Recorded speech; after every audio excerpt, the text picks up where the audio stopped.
I usually put this at the beginning. So anything you want to tell people? Plug What about shows? plug? Yeah, like if you want people to come to your shows, anything we want to promote, maybe. Butt plugs. Oh yes, please come to my shows. Follow Danny Boy on Instagram, Danny Boy-Rivera. Follow me on Instagram, and there I'm gonna tell you whenever my gigs are gonna be. Yeah, Mochila al Pasado. And Mochila al Pasado, and then La Hora Fenomenal. Yeah. And that's it. And that's it. Pato, anything you want to plug? Real Housewives. Yeah. Did I plug that last time? No, you plugged Perfect. last time. Real Housewives of Salt Lake City.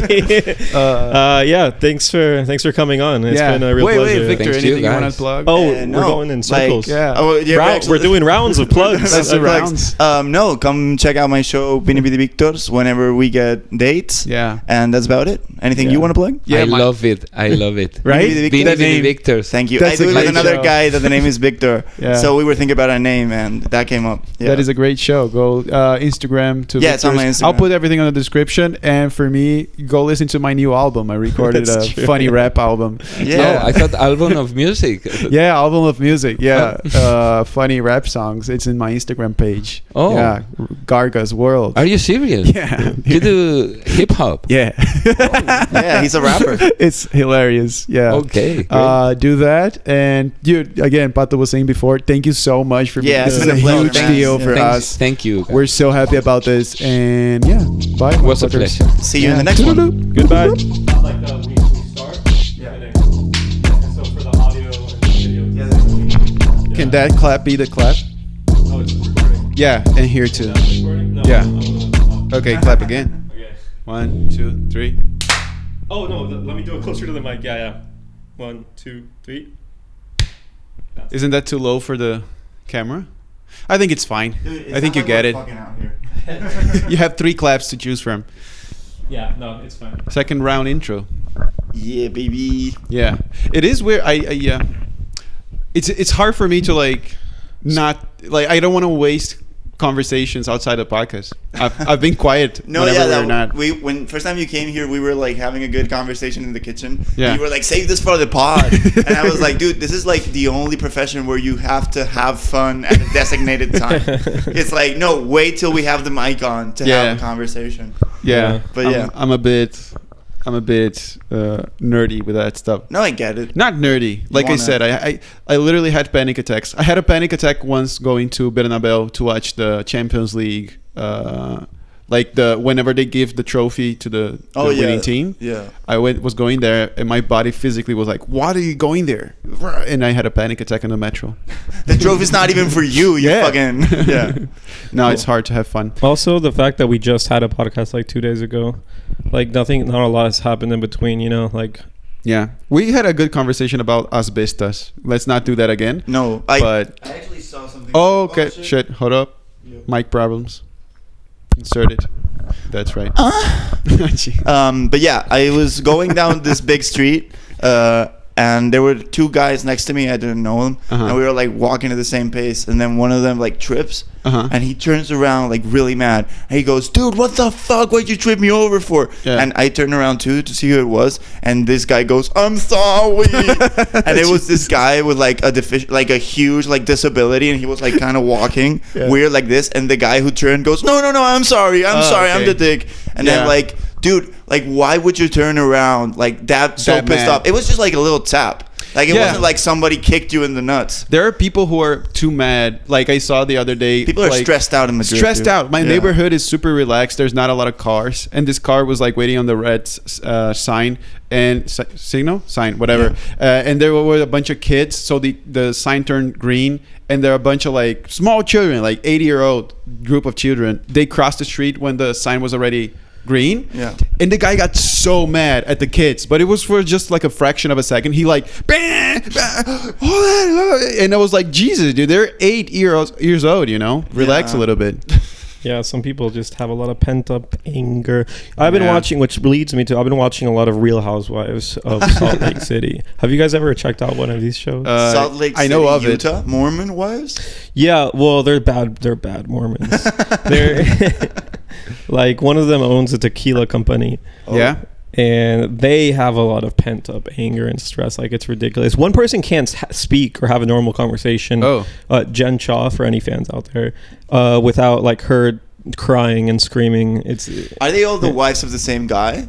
Or no. Are they different? Okay. No, because Mormons is like having multiple wives, right? Is that, yeah, that's Mormons do. Actually, none of them have multiple spouses or whatever, but one of the husbands wants another kid, and she's like, I'm 45 years old, and he suggested another wife. Oh yeah, great just idea. For the kid. Shit. And she didn't take it too well. Well, that's fair, to be honest. She's not being dramatic in that scenario, I don't think. I mean, also, he's like 50 or something. She's 45. They already have 3 kids. It'd be so weird to like put a 20-year-old in a house, like all of a sudden she's gonna feel out of place because she's gonna be too old to like be with the kids, but then too young to like really. Yeah, that tends to happen a lot. Can I ask for the Wi-Fi password? Absolutely, yeah. Do you want me to say it live on the air? Yeah, I'll bleep it. Okay. You're gonna get a DDoS attack. That's funny. I don't it's know Digifibra Plus. It's Digifibra Plus, and it's capital S, capital H, small U, small riveting, F, small F, 5, big C, small E. That seems like a rapper name. Yeah, small E. So 3, small B, big E, 43, baby. 43. And that's you done. All right. So people now on the podcast will know your Wi-Fi password. Riveting information. If you ever come by, this is good content. Yeah. This is peak content. It's peak content. But how'd you get into the Real Housewives? Are you a big like reality show fan? No, not at all. I got home after my 1 month trip to the US. I got home and my roommate Steven just on the couch alone watching it. Real Housewives? Steven is watching Real Housewives? Me and Steven are watching Real Housewives. Oh, you met Steven. I met him, yeah. He's a funny dude. We've been doing that a lot. We've been doing that and day trading. Your life, dude. So weird. So two activities which should not happen together, like a guy on a couch day trading and then watching Real Housewives. You know what? That's awesome, though. Llegando en metro. Oh, there you go. Danny boy. Cool boy. Well, that's the intro. That's the intro. No, I just think it's funny since you're back, since I seen you after the United States, you've been dying to want to talk about Real Housewives. You casually dropped that into conversations multiple times. It's just on my mind. And I get it. Like I've seen a bunch of like reality shows. Like, have you guys seen Naked Attraction? Attraction on HBO? No, I haven't. Dude, it's such a weird show. It's the dating show. But it starts with them seeing I saw naked. it advertised, yeah, and it's just 2 naked people. And they just talk about dicks, like, to their faces. They're like the presenter goes on, and she's like, what do you think about that dick? And she's like, well, I know, it seems fine. And then the guy starts wiggling it around. And he's like, what you think now, baby? Yeah. But they can't talk. Like, you have to judge their bodies, their naked bodies, and they just have to stand there and take it. Yeah. Like, I couldn't take that if it was me, dude. And then the guys do the same thing to the women. The girls, yeah. Like, but they don't comment on the pussies, which I get because like there's not that much. I'll be honest. I lost the thread. What are we talking about? Porn? No, it's not reality porn. TV shows. Oh, it's a reality TV show. It's called Naked and Afraid. And yeah, when I was young, I know Naked Attraction, Afraid, but Naked Attraction, yes. Naked Attraction. Naked and Afraid is like a different thing. Yeah, sorry, I mixed them up. I used to have back-to-back Playboy Mansion, and after that, the Kardashians at E! Channel in Brazil. Oh, I forgot the Playboy Mansion was a show. Yeah, dude, as a 12-year-old.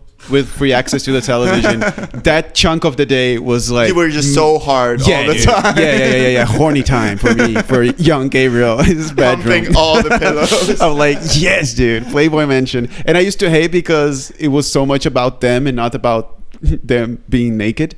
It's more about their personalities. You were like, stop. You know what? This is horrible. Probably a lot of people are going to listen to this episode because of Danny Boy. I'm being misogynistic. Well, you're not being misogynistic. You're just revealing a lot about yourself. Yeah, you're just revealing yourself being a horny teenager. I do that a lot. Yeah, I have a joke that I say that I used to fuck my bed. So yeah. Did you? I used to put the penis between the mattress and the bed frame. Dude, my friend did the same thing. Of course, did he? Were you dating the same bed? About this story. This is a joke I do on stage now. Oh, I haven't heard it yet. Yeah. The joke is, I'm not gay, but when I was 12, I used to put my erect penis between the bed mattress and the bed frame and fuck it. So I don't know, you know. That has nothing to do with being gay or not. Exactly.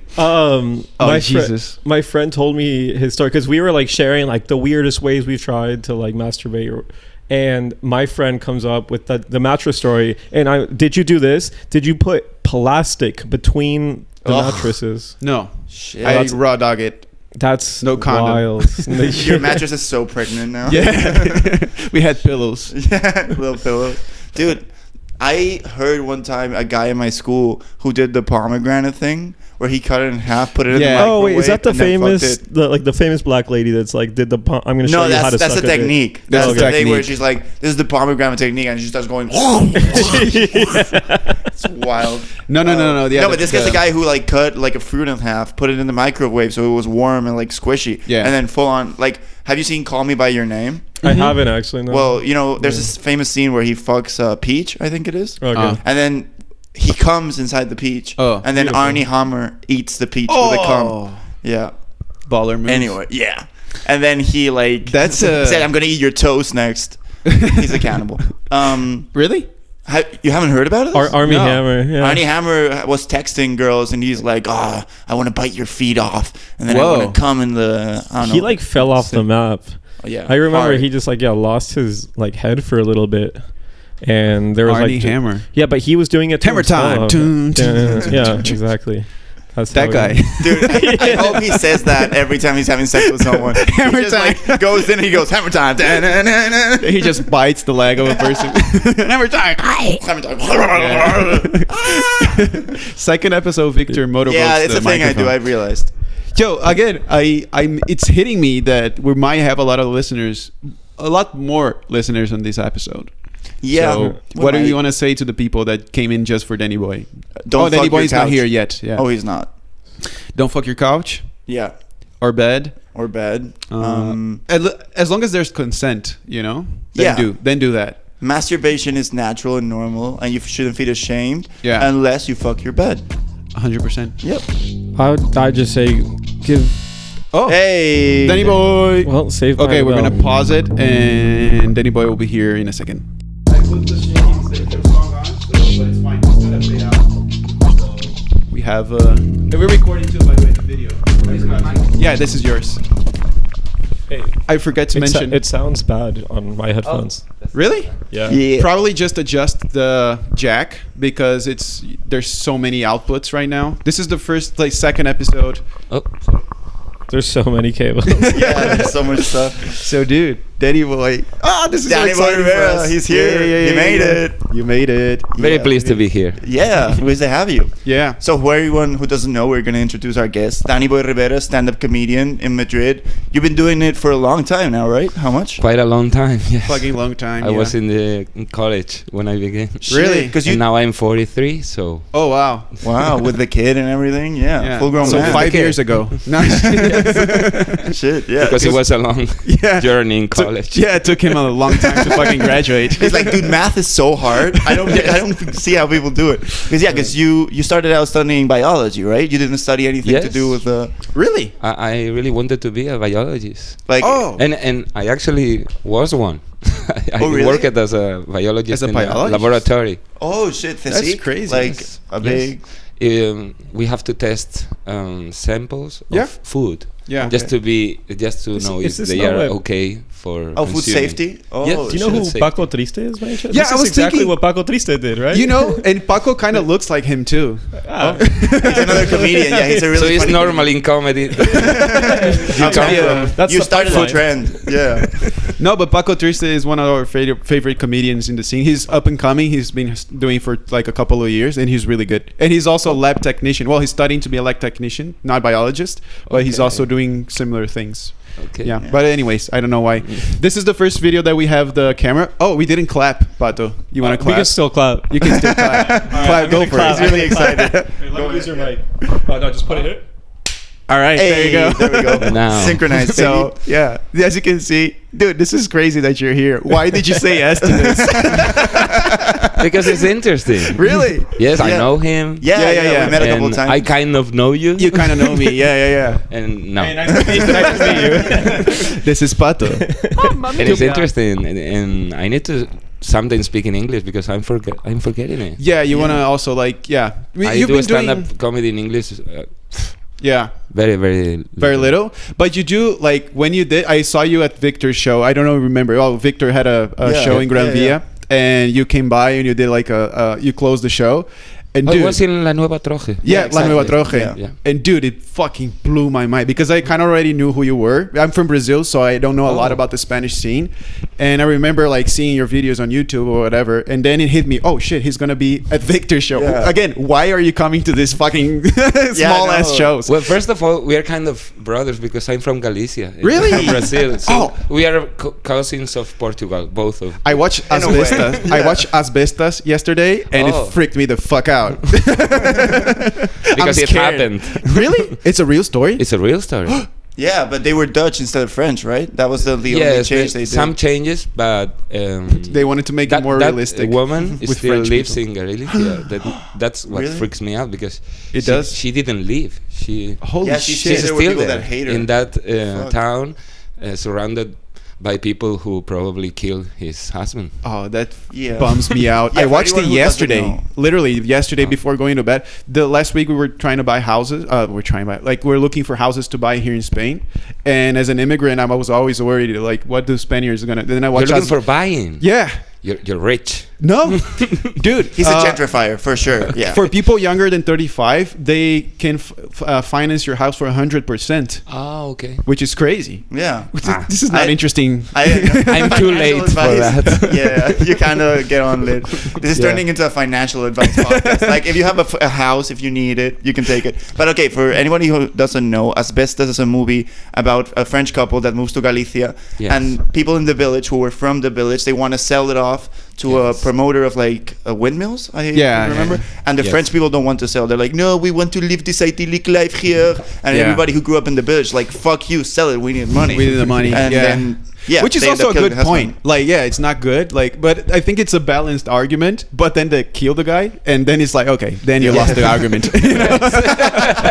You crossed that line. You crossed the line. Yeah, fucking. Damn, I didn't know. We had farts, by the way. The good thing about that movie for me is because it reminds me when we went to little towns. We say here the Galicia Profunda. Yeah. Galicia. Galicia. And these kind of people who are very, they don't talk too much to others. They just want you to be aside. Yeah. And it's the kind of thing that we Galicians could expect that happened anytime. That they so they just cross the line that, okay, we have to kill this one. This one is way too much. Wait, I just want to take a break. Why are you, Pato, why are you wearing the headphones? Oh, the headphones don't work, man. Are you kidding me, dude? You just insert the jack just you want it. Yeah, forget about it. For real? Yeah, everyone else headphones, are your headphones good? Yes. Yeah? Are your but you can good? hear us. Yeah, no, since you're new to I'm always the one that gets the short end of the stick. Like, they give me the headphones last. They give me the microphone. I've gone through podcasts without a microphone. Many episodes. They just step all over me, and I don't even know why I stay, to be honest. Yeah. Pato's not gonna. You're missing all the fun. We have a lot of noises. Yeah. Well, you're missing the fun. Keep talking. I'll try to fix it, but I don't think it's gonna happen. That's crazy. Yes. What? There's no sound at all. Sometimes there's sound when I wiggle it around enough, but it's a matter of the cable. Just twist. Oh, it's good. It's good. Wait. No, don't touch it.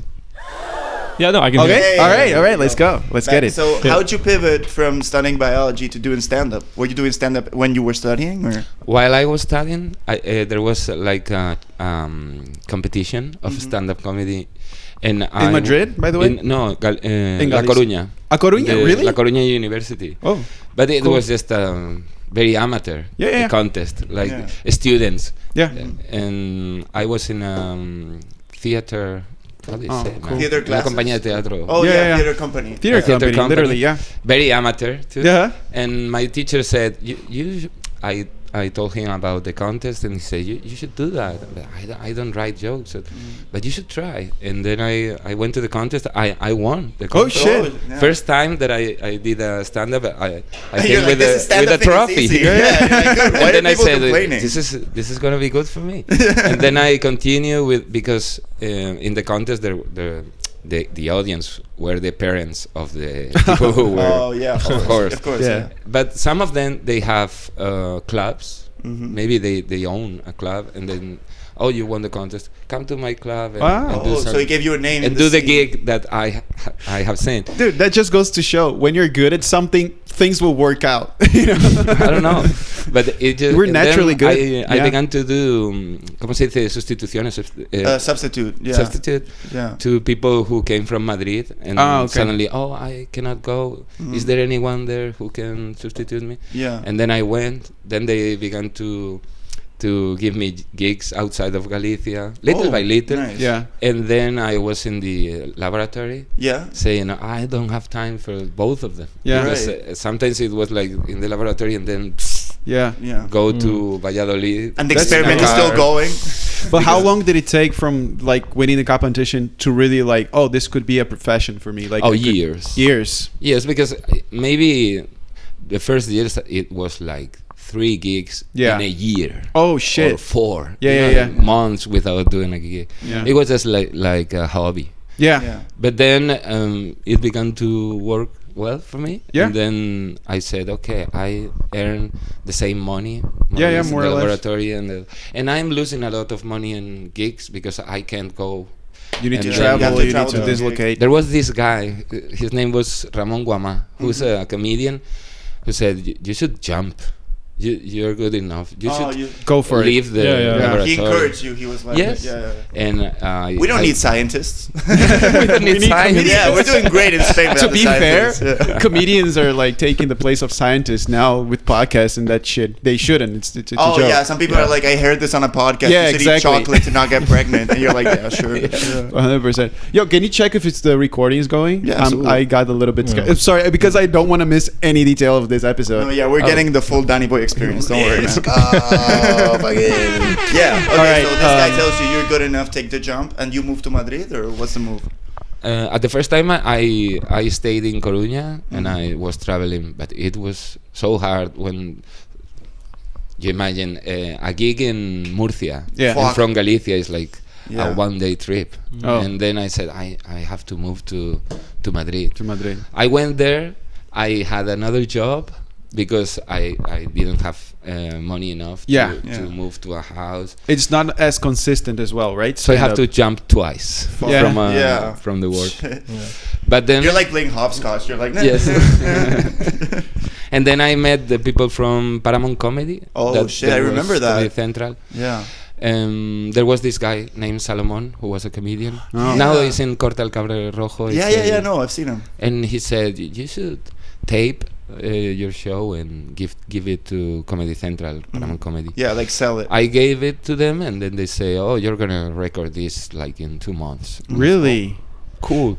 Whoa. And it was great because one of my first time in Comedy Central was that great show of Hovik. Oh yeah, the big guy. Yeah. He's a boxer and a comedian. He's awesome. I know who he is. Yeah. He recorded a special that's called I don't know, Albondigas or something. Maybe like that. I can't. And it was Meatballs. like a crazy thing. And I was right in before him. Yeah. If I were right after him, there wouldn't be a Danny Boy because he killed, right? Yeah, he killed. A quick parenthesis, I was listening to a bunch of your sets throughout the week. Is that the one you're talking about, the Jewish people, your kids, or no? Because there's a Comedy Central special of yours on, not a special, it's a short one, but it's on Spotify. You have a couple, right? There's a bunch of them. There is a bunch of them because I recorded like 7 or 9. 7 or 9? Oh, okay. So the first one was about weddings. Weddings. I don't do that anymore. Yeah. The experience of being in a wedding. Yeah. Do you have a kid? I don't like it. Yeah, you don't like weddings, dude? I don't like weddings. I don't like that stuff. I think you have to stay seated for 30 minutes and then like watch the ceremony and all that. But after that, you're just with your friends. It's free food, free drinks. I don't know. I want someone in my friend group to get married so we can have that experience. Because I've only had family weddings and it feels weird getting drunk around your family members. Because your tias are gonna be like, fucking Victor, check your kid out. Look and at I'm the comedian. But in Galicia we have a culture of being drunk, so it's not strange to be with your family. Yeah, your parents are like, "What the fuck are you doing? You're not drunk." Yes. Go ahead. They take a shot even in the morning in Galicia. You know, the really? orujo The orujo? Just get started. Yeah. I got into crema de orujo. I think it's because of the climate. Yeah, you guys have rain. You go to the north. That's such an excuse. Yeah, I was gonna. That doesn't sound like it holds. It's because of the climate. It's not even that cold. Yeah. It's not my responsibility. It's the rain. Yeah. Amen. I can't control it. It's not sunny. So. Yeah, but you have this great joke. I remember that Galicia is a place with English weather and a Spanish economy. Yeah, so like, how are we not going to drink? Yeah. Worst of it. Yeah, worst of both worlds. Worst of both worlds. Yeah. So then I have a question because like you started doing stand up and then you got a job on La Resistencia as a writer, which is a late night show for everyone who's listening doesn't know. If I was writing for a late night show and I got a really good joke, I'd have this voice inside my head that would be like, "Don't say the joke. Keep it for your show. Don't really? Share it." Like, does that happen? Every time. Okay. Yeah. But sometimes, now that I'm a writer in that TV show, my jokes are getting. I cannot write as much as before. Yeah. Because what you say is maybe a day when you have plenty of jokes for that day, but maybe it's a bad day, and then that joke comes to your head, and you said, "I'm gonna save my job because today is being terrible." Yeah. Like we need it. So then you have 3 very good days, and then you remember that joke. I shouldn't have. Wasted it, but it's too late. Yeah. You have to save the day. More like that. Is that what like the environment? Did you feel like you were always like on the cutting board, like always maybe about to get like to get fired when you were writing? In my case, I don't know everyone else, but yes, because it's a this TV show, this one. I don't know because it's the only one where I've worked. This is my first job, writing job. It's 6 years, but in the same TV show. So I don't know in other shows how it could be. But in this one, they are very exigentes. Yeah. They really want good stuff because like it's a flagship show for Movistar. Like it's a big show. Yes, like, it's not buried in your like deep in like channel 105. It's like zero. So it's you cannot go like, okay, this is a very good. Yeah, I mean, it's for them. This is okay for them. The jokes that are okay, they don't want them. Yeah, it's like it's a top tier show. They were just explaining it to me because I didn't really know La Resistencia. I knew about it only because I don't know if you know who he is. I don't know if you know him, Sergio Besos. Yes, of course. Sergio Besos. Dude, Besos is so funny. I saw his stand up here in Madrid, and that's when I found out about La Resistencia, and he was so funny. He was so funny. Yeah, Monólogo Barato en Madrid is the best title to a comedy show I've ever seen. It's just cheap stand up in Madrid. Like what you search in Google, it's him. That's such a genius. It is. Besos. Yeah, Besos. I didn't know. He has a show, and his name is Cheap Stand Up Show in Madrid because that's what people search for. And he was like, I'm just gonna skip all the bullshit and give you what you want. That's why I didn't know. That's why the name of this podcast is so good. It's Victor, Gabriel, and Pato have a comedy podcast in English in Madrid. That's the name of this podcast. Short, sweet, like right to the point. Fuck, dude, we have to change the name. Because people on Google are searching for Victor and Gabriel. Pato have a podcast. Pato of all names. Pato. My name is Pato, by the way. It's actually your name now. No, my Patricio, but like. I thought it was a surname, but because there's a football player. Yeah, Alexandre Pato, but I don't think his name. He's Brazilian, so I don't even think his. Yeah, it's it's a nickname. It's not a surname. I don't know anything about soccer or football. No, so I'm gonna say yes, it's his nickname.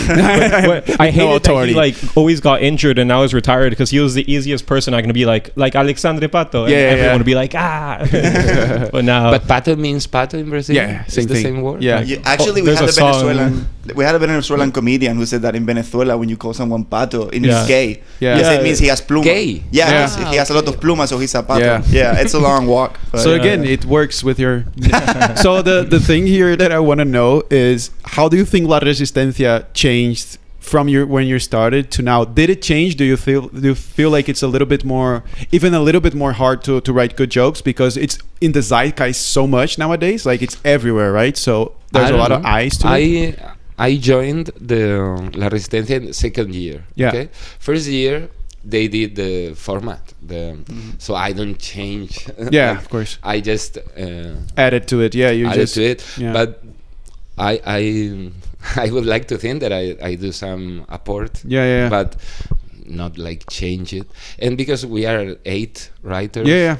So it's like a teamwork. Yeah, I don't feel like I'm doing any better, or we just work as a team, and when we do the jokes, we work together. So I was gonna ask, like, how is there just a writer's table and you just pitch whatever you want? Like, you have to sell your joke to the other writers. You have to convince them that it's funny. We have that, and then we have also a work by yourself. Okay. Maybe even at home. Mm-hmm.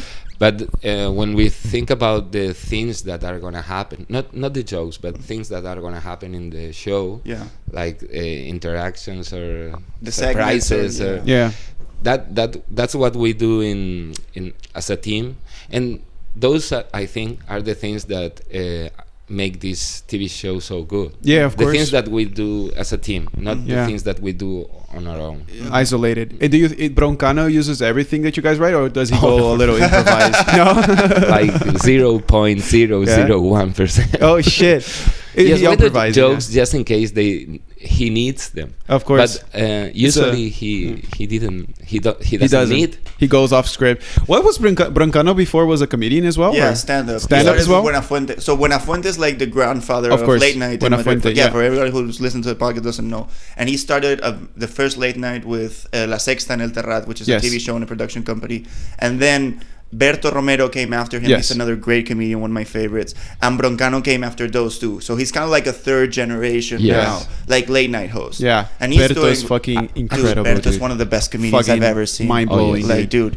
And the thing is, like, I've seen him do interviews and stuff, and you can see how his mind works. Oh like, yeah, he's for this sure. like chill guy, and then but he also has this like kind of edge to him where he can like pick on you, and he'll like pinpoint something in a second and then like exaggerate. Like, seeing him work is so cool. And it's kind of international too. He's the one that I can show to my Brazilian friends and family, and everyone gets it. Even if they don't speak Spanish, they understand. Like, I don't know what it is, but there's this thin line between what his face, how he behaves on stage, how he delivers the jokes. Yeah. It's so like well done. Yeah, does that make you better as a comedian? Like, being around all these like really talented people? Do you feel like? Well, no. It's nice because jealousy must be a thing. Like, I don't know how you. Nice. Actually, I met Broncano long time before because he was too in Comedy Central. Yeah. When he had the kid face with like the sits, I remember. Yes. Yeah.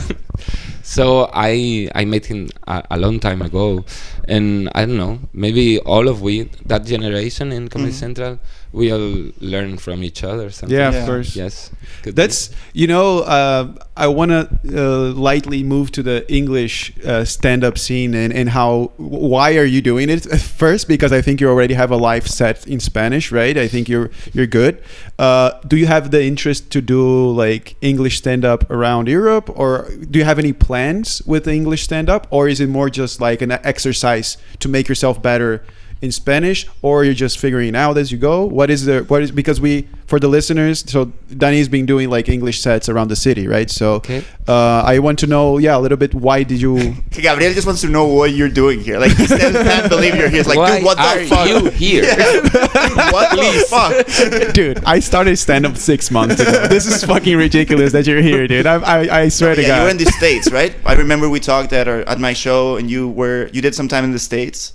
Yes, but I have some of my family lives in the States, in the US. So when I was a kid, I went there in summer to improve my English, and my cousin lives there. She married a guy from Texas that is a very good friend of mine. Yeehaw, baby! Damn. And so it's this kind of language that is part of my family too. Yeah. And actually, I perform outside of Spain thanks to English in Croatia and awesome. Slovenia, Bosnia, and I went to Holland too. So that's awesome. Actually, it's a tool for going outside of the country. That's great. But it's not because of that. It's because I think it's part of my family. Yeah, of course. Culture. Yeah. It makes sense. It's a pity that I lose the language. Yeah, you didn't. I don't know. Hey, but you have to keep practicing it. Like, that's why I'm here. Okay, so that explains finally. All right. Yeah, there we go. Now it finally makes sense. Yeah, it's a free English lesson by a Brazilian and a Spanish. I was gonna say this is like Brazilian, you're going Mexican. way out of your way to learn. You could connect to a teacher online at the comfort of your own home. No, I want to do a podcast in a specific date in this guy's house that I don't even know. No, who he I is. just wanted to be with you guys. I know. Thank you very much. By the way, this is very absolutely. nice. No, but this is amazing. But you did stand up in those countries in English? And yes, of course. How did you get that? Like, how did that There was happen? this guy, he was a comedian who went to Comedy Central too. Okay. His name is... we have to get on Comedy Xavier Central. Castells. Do you know Xavier him? Castells. He's from Catalonia, I think. No, or Valencia. doesn't ring a bell. Xavier Castells. So he told me about, why don't we go to, Croatia, Bosnia, Slovenia, Serbia. I said, that's crazy. Why don't we go to Yugoslavia? It was one day in every country. Like, that's awesome. You do a gig and then next country, and all by car. Wow. Going by car, shit. crossing all those borders that were very tough. And I always carry a lot of marijuana. It was crazy. it was like the guy adventure. that was driving is like, okay, that's going to jail, man. that amount is going to jail in this next country. Oh, shit. Maybe Bosnia, I don't know. Yeah. And it's like throwing in the window and then in the next country, okay, where can I get marijuana? Because I was very in it at that time. And you were just for and it was like a trip trying to buy it. Trying to buy That's marijuana. my remembrance of that trip. Marijuana road. But there's a trip. lot of space too. Like there's this guy from Romania that was here this week, Dragos. Yeah, he's a big stand-up comedian, and he blew up on TikTok, and now he's touring Europe. And now there's a comedy club here only for English stand-up in Madrid. I don't know if you know Madrid Comedy Lab. They just launched it recently. I think I didn't. Yeah, we talked about it in my show. You remember when you went, there was not a lot of people. And we said, like, there's this show, Madrid Comedy Lab, they're getting a lot of people. And you said, where? Yeah. And I went, no, don't go. That's why you don't have a show anymore. Yeah, dude. No, but they're killing it. Who is hosting that? Xavi This guy? Jalois? No. Oh. This guy doesn't matter. Don't worry. No. Xavi Jalois and Abdullah Turk. They're a Turkish guy and a half Chilean, half French guy. And they're doing great. Like, they bought a place in Lavapiés. And they're doing shows almost every day of the week. Almost every day. I just think they take one day off. And that's dude, crazy. Yeah, it's and it's packed. So Dragos was here. He did 4 shows back to back, all packed, all sold out. It's like a 40-50 people club. Where is he from? Dragos, Romania. Romania. Yeah. And he's crazy good. And we had people. I don't know why I include myself in this. They had people because I'm good friends with them. That's it. No, but they're creating a real community. It's really cool around the club. Yeah, that's why we started the podcast as well, because we want to interview the people from the scene that is focusing more on English, because it's people from everywhere. It's so interesting. Like there's people from everywhere in Madrid. And the idea, so that's why I'm talking about this. You said to tour Europe. Leo Di Battista is looking he's a local comedian that does in English as well. He's planning a tour for next year as well. Oh, really? Yeah. European tour, because there's so many cities. Sherwin has done some touring as well through Germany and stuff. And it's crazy because there's an English scene being built in Europe. Throughout Europe, and there's this very specific style that is being brought up as well, so it's really interesting. Those are good news. Yeah, for sure. You can buy marijuana in France now. Yes. No, but it is actually awesome. That's why I went to Holland. That was the best trip. It was just a pit stop. You didn't do any shows. It was the worst show. Now really? Was everybody so high that they didn't get it? I bombed. Really? No. Oh my! How come? Very, very bad.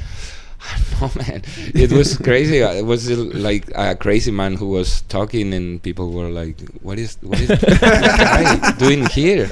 He came from so far, and what is he talking about? Too bad." And because it was a contest in Holland, okay. And I was dropped in the first round. It was like.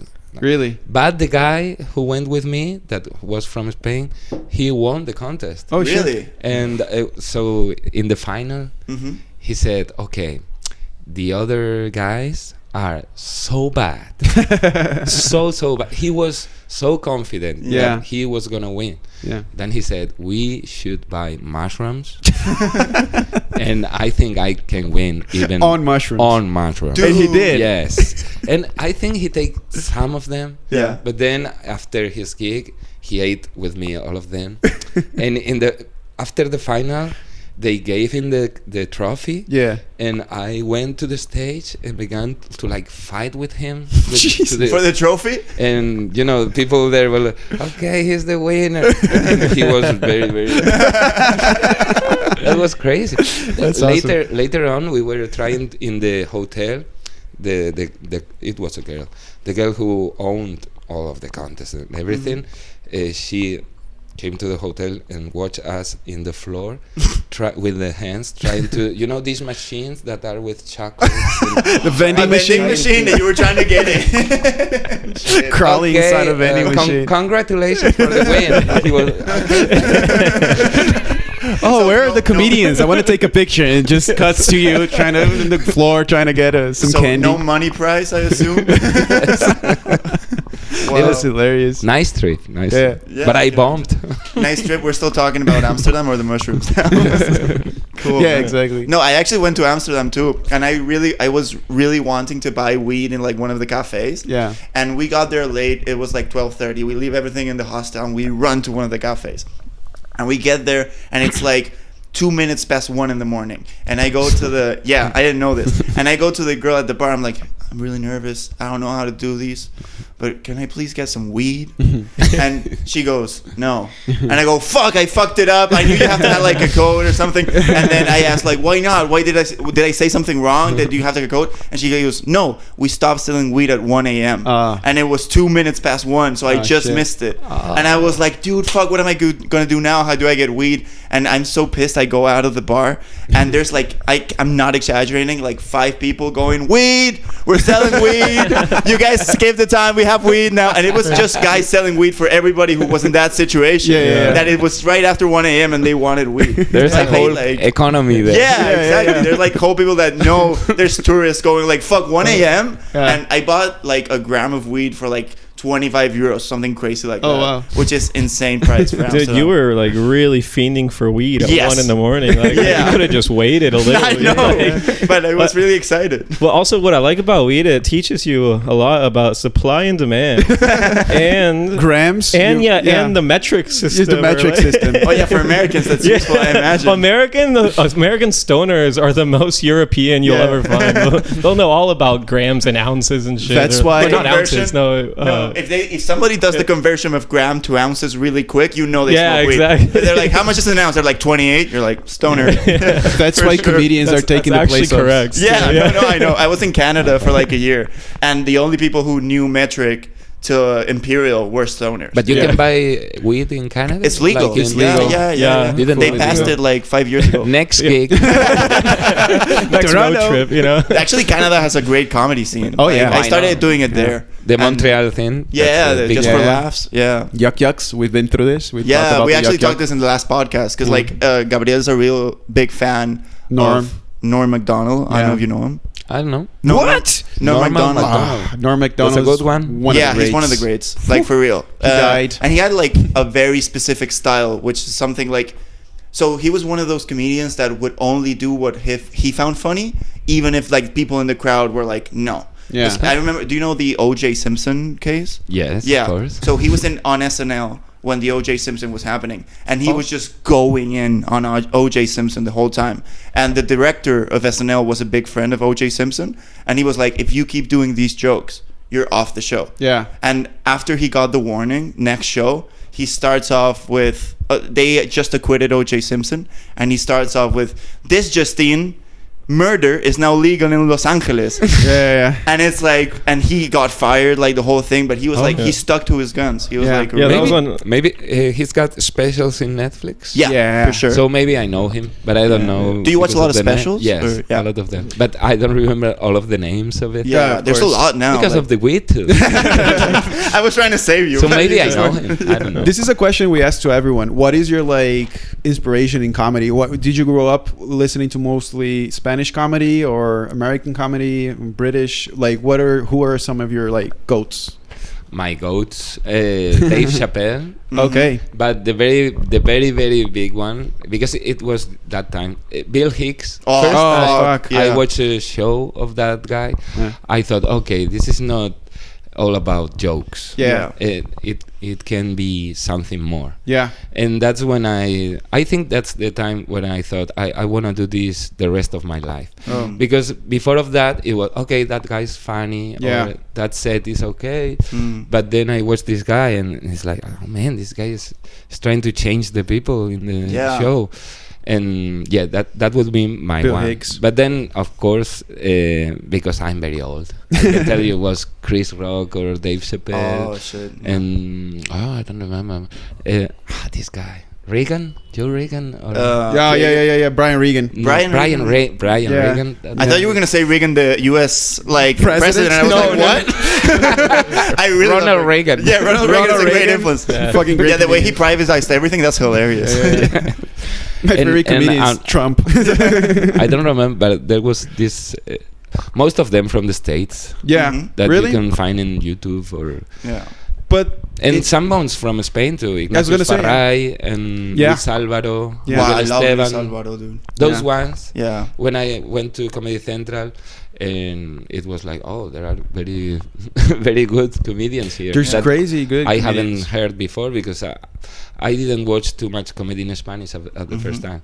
But yes, you started I think studying. we have we have a lot of great comedians. So It's a big boom now. Like in Beer Station, when I think you have a show, like I go there every once in a while, and there's a lot of like new up and comers who I don't know about, and they're doing great. Like they're killing it. Yeah, they're great. And the thing is, I think you can see that a lot of people like our age, kind of, they grew up with American comedians because I think their sensibilities are like, I've seen people and I've gone like, that's like Mulaney for sure. Like you watch a lot of Chris Rock. Like I can see that in people.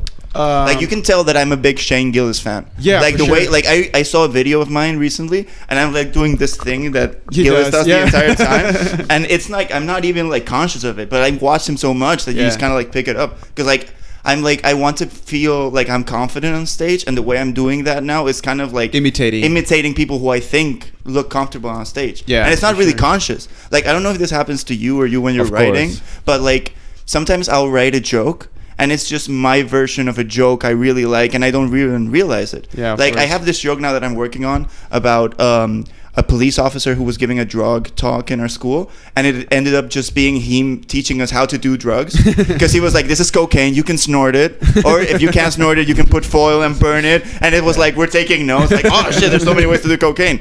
And I realized that's my version of John Mulaney's talk of like stranger danger. I don't know if you've seen this special. He goes like street smarts, and he's like this really cool talk about like what to do if you're like kidnapped. And he's like, the thing they told you is like you never go to a secondary location. Like there's 80% chance you come back from a primary, 20% chance from a secondary. And he goes like, if somebody's at one place, I never want to go to another place. Yeah. And he starts talking about a wedding. Like, if I'm at a wedding and somebody goes, hey, do you want to go back to the bar? I'm like, nah, sister, you're not catching me. Yeah. And I had that same exact punchline. Really? And then I said it, and somebody goes like, hey, you realize that's a John Mulaney joke. Oh, that's cool. And I went, it's hard to find special topic, like, but you have a lot of unique topics in yours. You know, we know you. We talk about you. I talked to some friends about you as the guy with the joke about the baseball bat. I love that fucking joke. It's like a fucking good joke. Baseball bat. Yeah, you have very unique style and jokes. I try. How long did it take to develop that? Because at the beginning, Victor, you're saying is that I'm doing the same thing. Yeah. How long did you take? That happened with Bill Hicks to me all the time. Yeah. At the beginning, it was like not like the same joke, but the same attitude. Yeah. Yeah. Or the same kind of reasoning about a situation. Exactly. Like, you take this the is angle. unfair, and the way to approach the theme, it was the same that he would. Have. Yeah. So it was like, what would Bill Hicks do with this new problem? Exactly. I don't trust my mind, so I go, what would John Mulaney think about this? But that's fucked up, because like... And then you just start, and I think there's little times where yourself gets out with, maybe you do a topic that is very personal for you, and then Bill Hicks is not there, and it's just you. And then you notice the audience likes that more better than the other thing, because connect. It's not a fake, it's you. They kind of, I don't know how, but they notice, and then you have this little space. These little spaces begin to grow. Because you see that they work better. It's not like, oh, I want to be authentic. It's because the audience wants you to be. And then I think that now it doesn't happen, that thing with Bill Hicks as before. Maybe, of course, it happens. He's still in there for sure. It's where is the person who taught me. Yeah, it's like my teacher. That's how I feel about John Mulaney. He's the guy who got me into like watching specials and watching them like on their entirety. Because I grew up with Club de la Comedia, and those were just like 10-minute. So it was this very seminal show in Spain. It was on TV, and this was for people my age the first time you saw stand-up on TV, and it was just 10 minutes. And I thought that's what stand-up was. You do 10 minutes, and then I get introduced to hours. Yeah, and I was like, dude, how? At first, I was skeptical. I was like, "You can't hold my attention for an hour doing stand-up." And then there are people that can. Yeah, I remember watching New in Town by John Mulaney. I was like maybe 15, 16. I saw it on the internet, and I was like, "What the fuck?" I've been sitting here for an hour watching a dude talk. Yeah. And I was just so in love. That's why I think podcasts are so important for comedians as well, because you become kind of addicted to that person's personality, and in the podcast it's just a free flow, like Shane Gillis, like you said, or fucking every time Louis C.K. is on a podcast, I can't have enough of it, because it's finally like a long span of time with a guy that jerks off in front of people. No, and you keep searching. I remember you keep searching about that guy. There has to be something else about it. What makes him special? That was the thing that I was like, what in his? Because in my mind it had to be something about his biography and then he's just a guy. It's like honesty. His father is a lawyer, and then it's like him. It's honesty. That's freedom. Like those comedians are really free because you're touching on topics that people usually don't talk socially about. You're going on stage and say, yo, you know, this situation, this is really fucked up. Let me get into that. And people are like, yeah, tell us about, you know, having sex or a weird situation with an awkward situation. And I think that's so freeing, like and it's courageous in a way, because like we go into places that are like hardcore in our minds with consequences too. Like, and then you just talk about dicks on stage the entire time. It's not that deep. But like, I get it. Like, do you guys remember when you wrote your first joke that you were proud of, that you were like, this is a good one? Because I have it in I'm still doing it. Like, I remember the first time I wrote something, and without trying it, I was like, this is good. Like, and this came out of me. Do you remember one specific joke. Not right now. Maybe if I... I think for us it's easier because we don't have a lot of jokes. Because you've been doing it for like years, and so... Yeah. Yes, because I have to think about the first ones. Yeah. And the first one, that one about the weddings. Yeah. I don't think there is a good joke. Because your standard changes. Not one that I said, oh, this is gonna be awesome. Yeah. Maybe afterwards. I don't know, but I cannot remember. Maybe the thing, but I don't. The thing with the La Guerra del Fletán. Oh, dude, that's such a good... When I did that, I didn't think that it was so good. Yeah. It was all the way around. It was like people told me, hey, this I really is liked it. Yeah. That's how when I read it, I didn't think that it was gonna be so good. Do you know what this is, Pato? Not at all. No. Okay, this is such a good thing. Like, you explain. Let him explain. Yeah, what is the Fletán War? Go ahead. Briefly. The joke's in Spanish, right? A war. in Canada, actually, because Galicians were fishing there. It was forbidden to fish in that area of Canada. So the army of Canada went there and shoot them. Yeah, the Galicians. Nobody's there. The Galicians. Yeah, Galicians went to Canada. That's a far drive, you know. A far drive. Yeah. But they're Galicians. They really wanted to fish. And it's kind of funny when you talk about it because it's kind of surrealista. That's for sure. How long ago did this happen? I don't know. It's the 90s. Yeah, the 90s. Okay.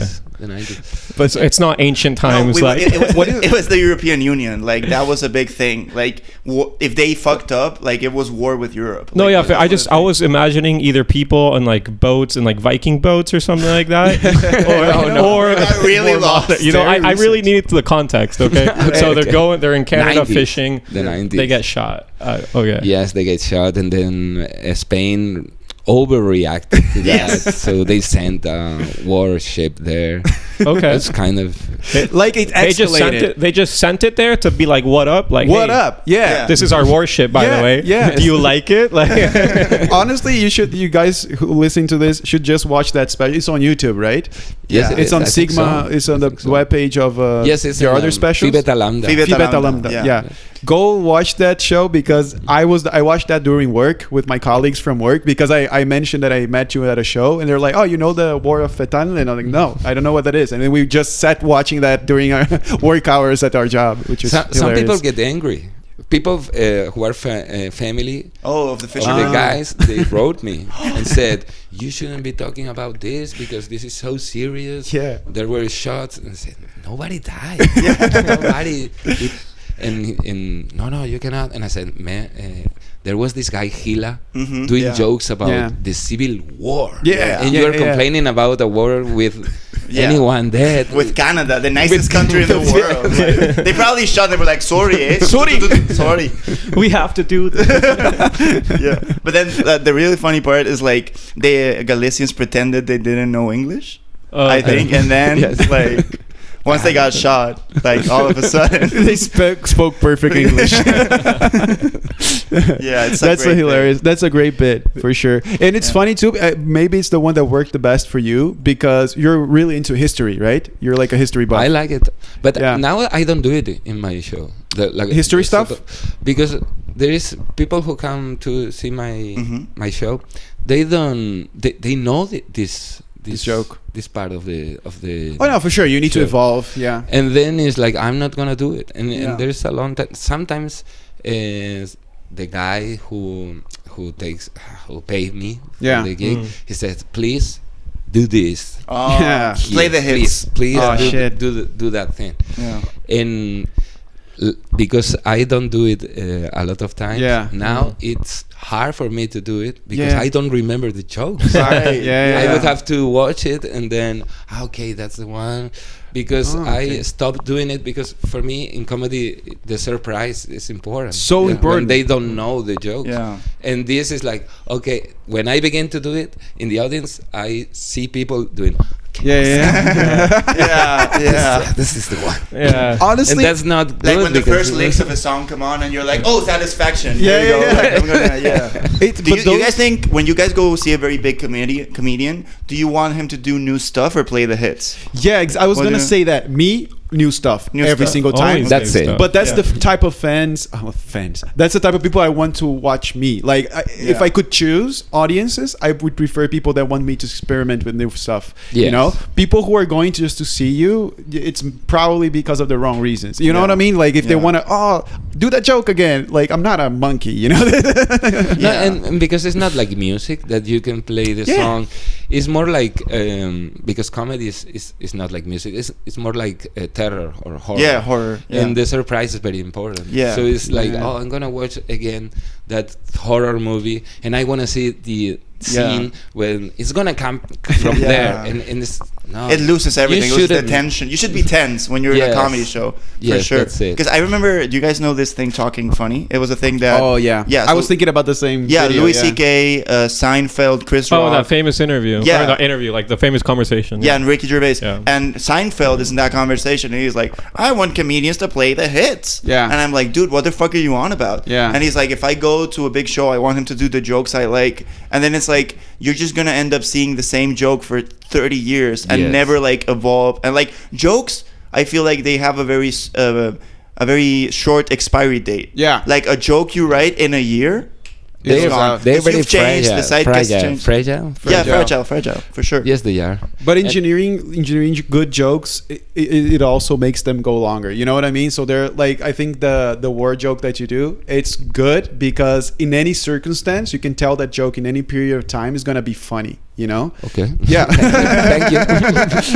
Or the baseball bat joke as well. That kind of like that I can do it because it's very short. So when it's very short, I don't mind. But Flat and War is 10 minutes. It's 10 minutes of the same. I cannot do it. Because if someone is in the audience and says at the beginning, okay, I know this one, and he just disconnects, it's 10 minutes. When I come back, he's gonna be out. 100%. But if the baseball bat is maybe 20 seconds. So this guy says, oh, I know this one. You just do it. And then you reel him back. For sure.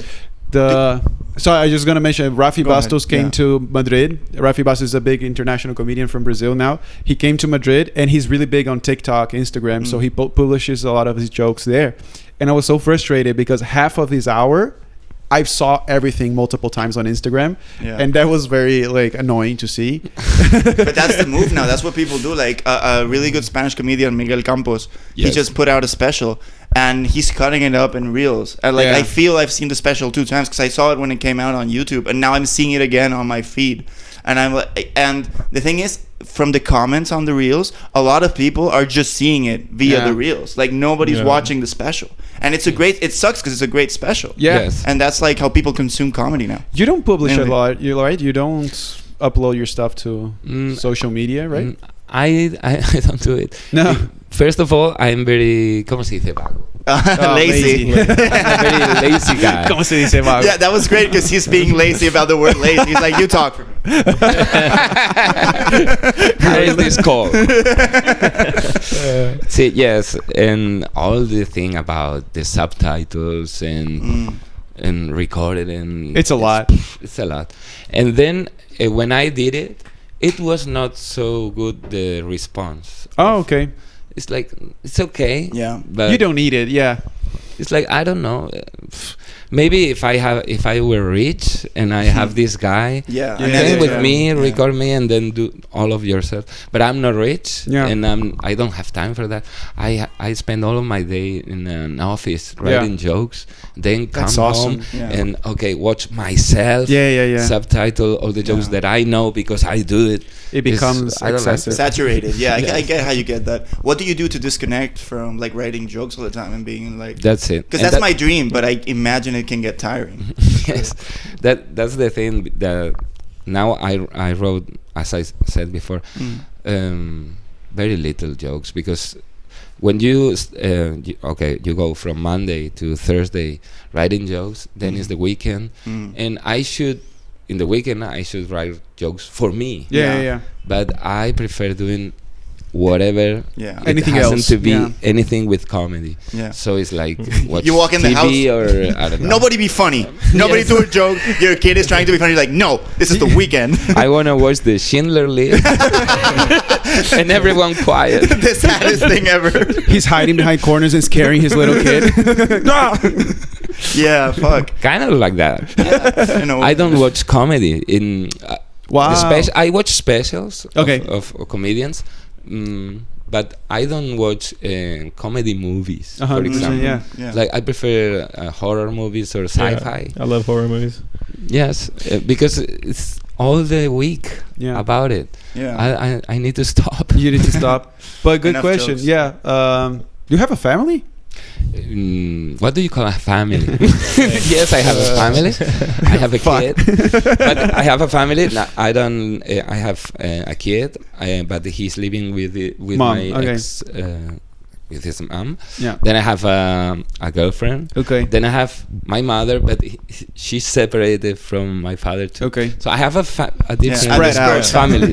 different families. Yeah, but you're very close with your son. Like I remember the first time we met, you brought him to the show, and we were like chilling backstage. Yes. And he's like this really funny, intelligent kid. Like he's really cool. Yeah. Yes. Awesome. We are a big family, and actually he's now at my house. He's all the weekends with me. That is not all of the families can do this. Yeah. But his mom and me, we are good friends. It was not like a bad breakup. Yeah. No, not at all. Very healthy. Actually, and I say it in one of my specials that I lived with her and her new boyfriend.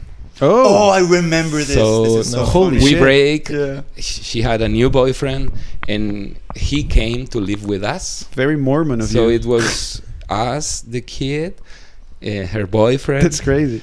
And so when people say, "Do you have a family?" I said, "I have a family, a very strong one. Yeah. But it's not the kind of family that people say Traditional when they family. say, "Do you have a family?"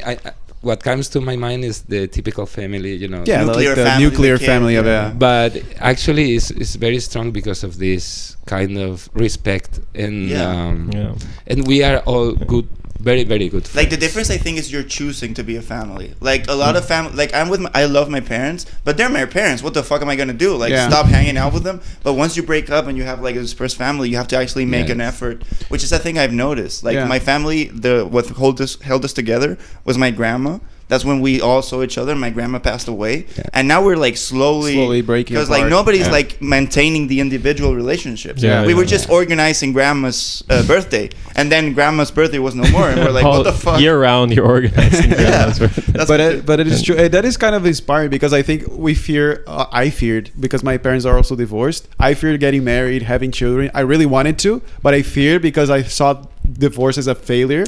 But now I see people that are having like healthy relationships even after divorce, even like with children, living apart and stuff like that, and it's like, oh, okay, so you can do this and have like a good strong bond. You can when you discover that when you are with a girl or a boy or whatever with your partner, and you discover that the very strong thing that are bonds you is friendship. And even if you stop being boyfriend, girlfriend, and you keep being friends, it's gonna be okay. It worked with me, for example. And what happened with my mom and my dad, that is more like in your case, that they fought. It was a very, very bad breaking. That they were not friends a long time ago from they were married but not friends. They were married but not friends. That's the kind of thing. And that I think builds. Not so good. You start resenting the other person, and you have a lot of like stewing in that resentment. In my case, it was like we are very good friends. We are not in love. We are not in love, but we are very good friends. And that's the kind of thing that. I don't know. I don't want to be the one here. I know about life. You know, Danny, if you have a relationship, you have to keep the friendship strong, alive. And if that friendship vanish, you're fucked. Just go. Don't keep working on it. Like, it's the end. I'm friends with all of my ex-girlfriends. Well, like 3 of them. I have like 3 ex-girlfriends. No, 4. I have 4 ex-girlfriends. I'm still friends with them, and it's nice. You'd like the movie The Fast and the Furious.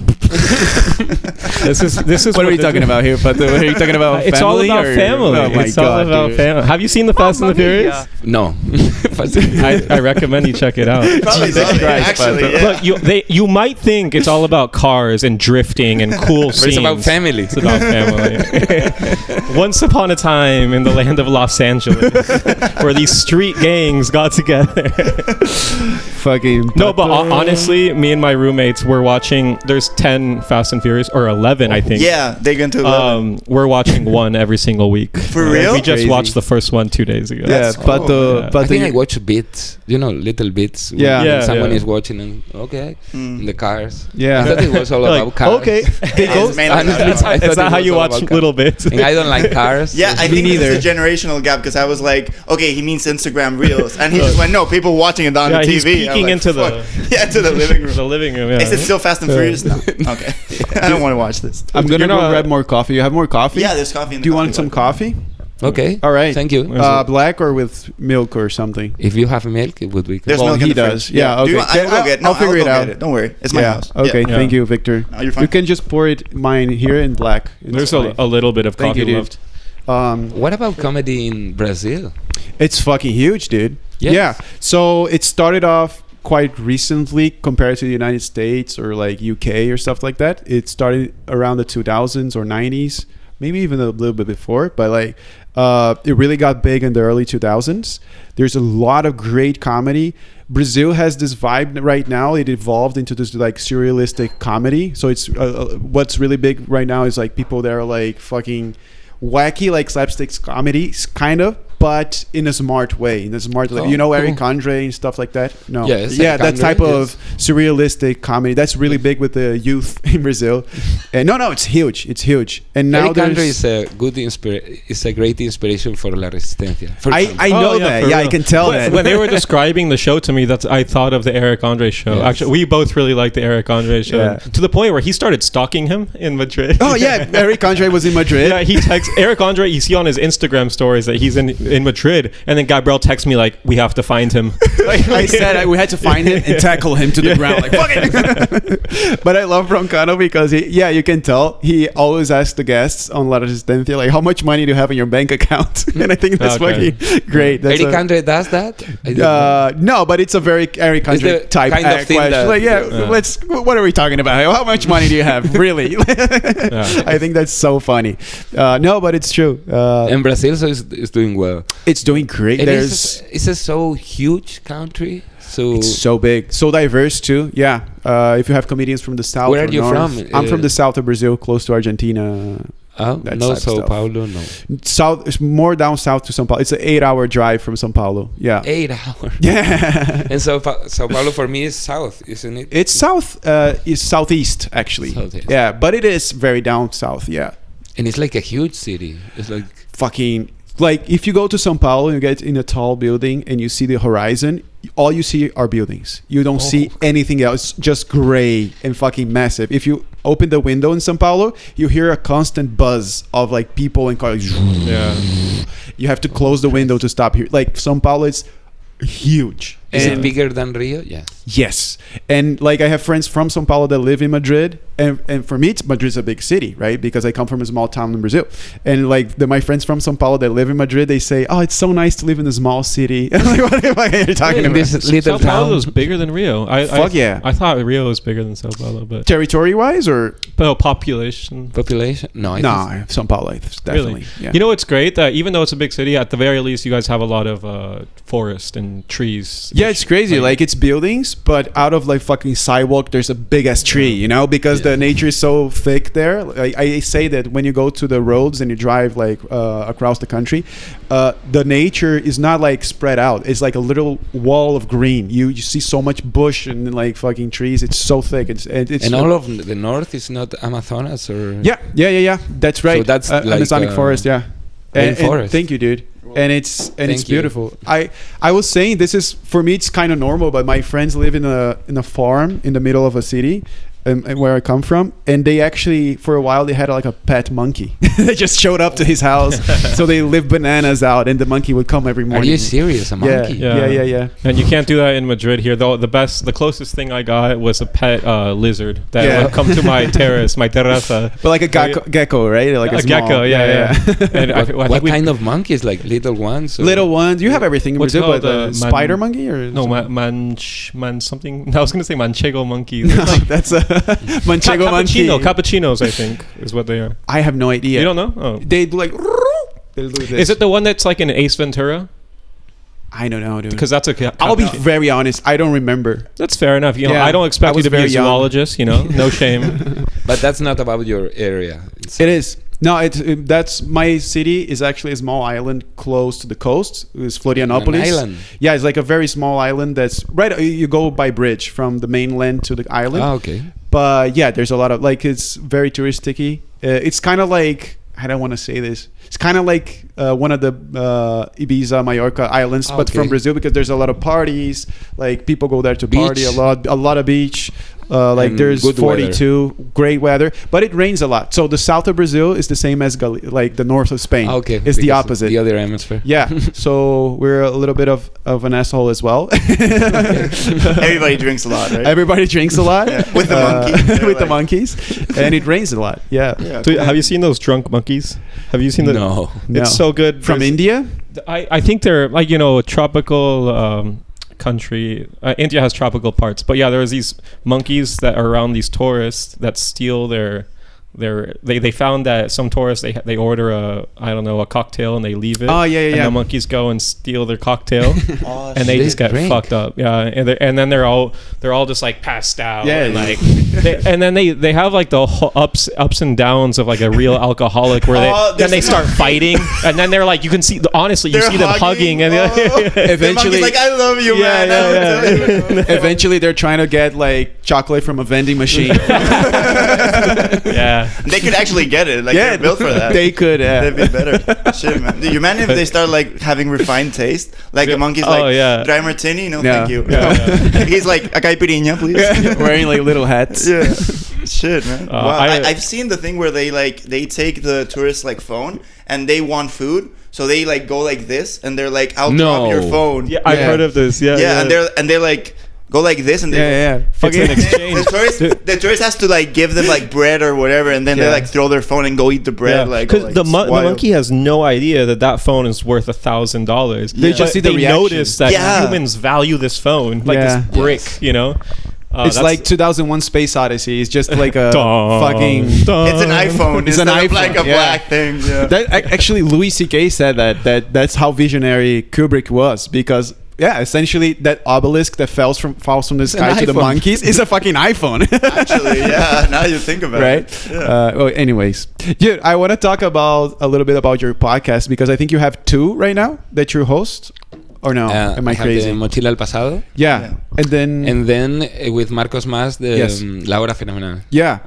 How did you start podcasting? Like, was it more related to the industry, or Mochila al Pasado was like an independent thing that you started? Or well, Mochila al Pasado, the company that owns it, is the same as La Resistencia, es El Terrato. Oh, cool. So I was working as a writer in La Resistencia, and there is this guy named Luis Fabra, who's the host. Yes.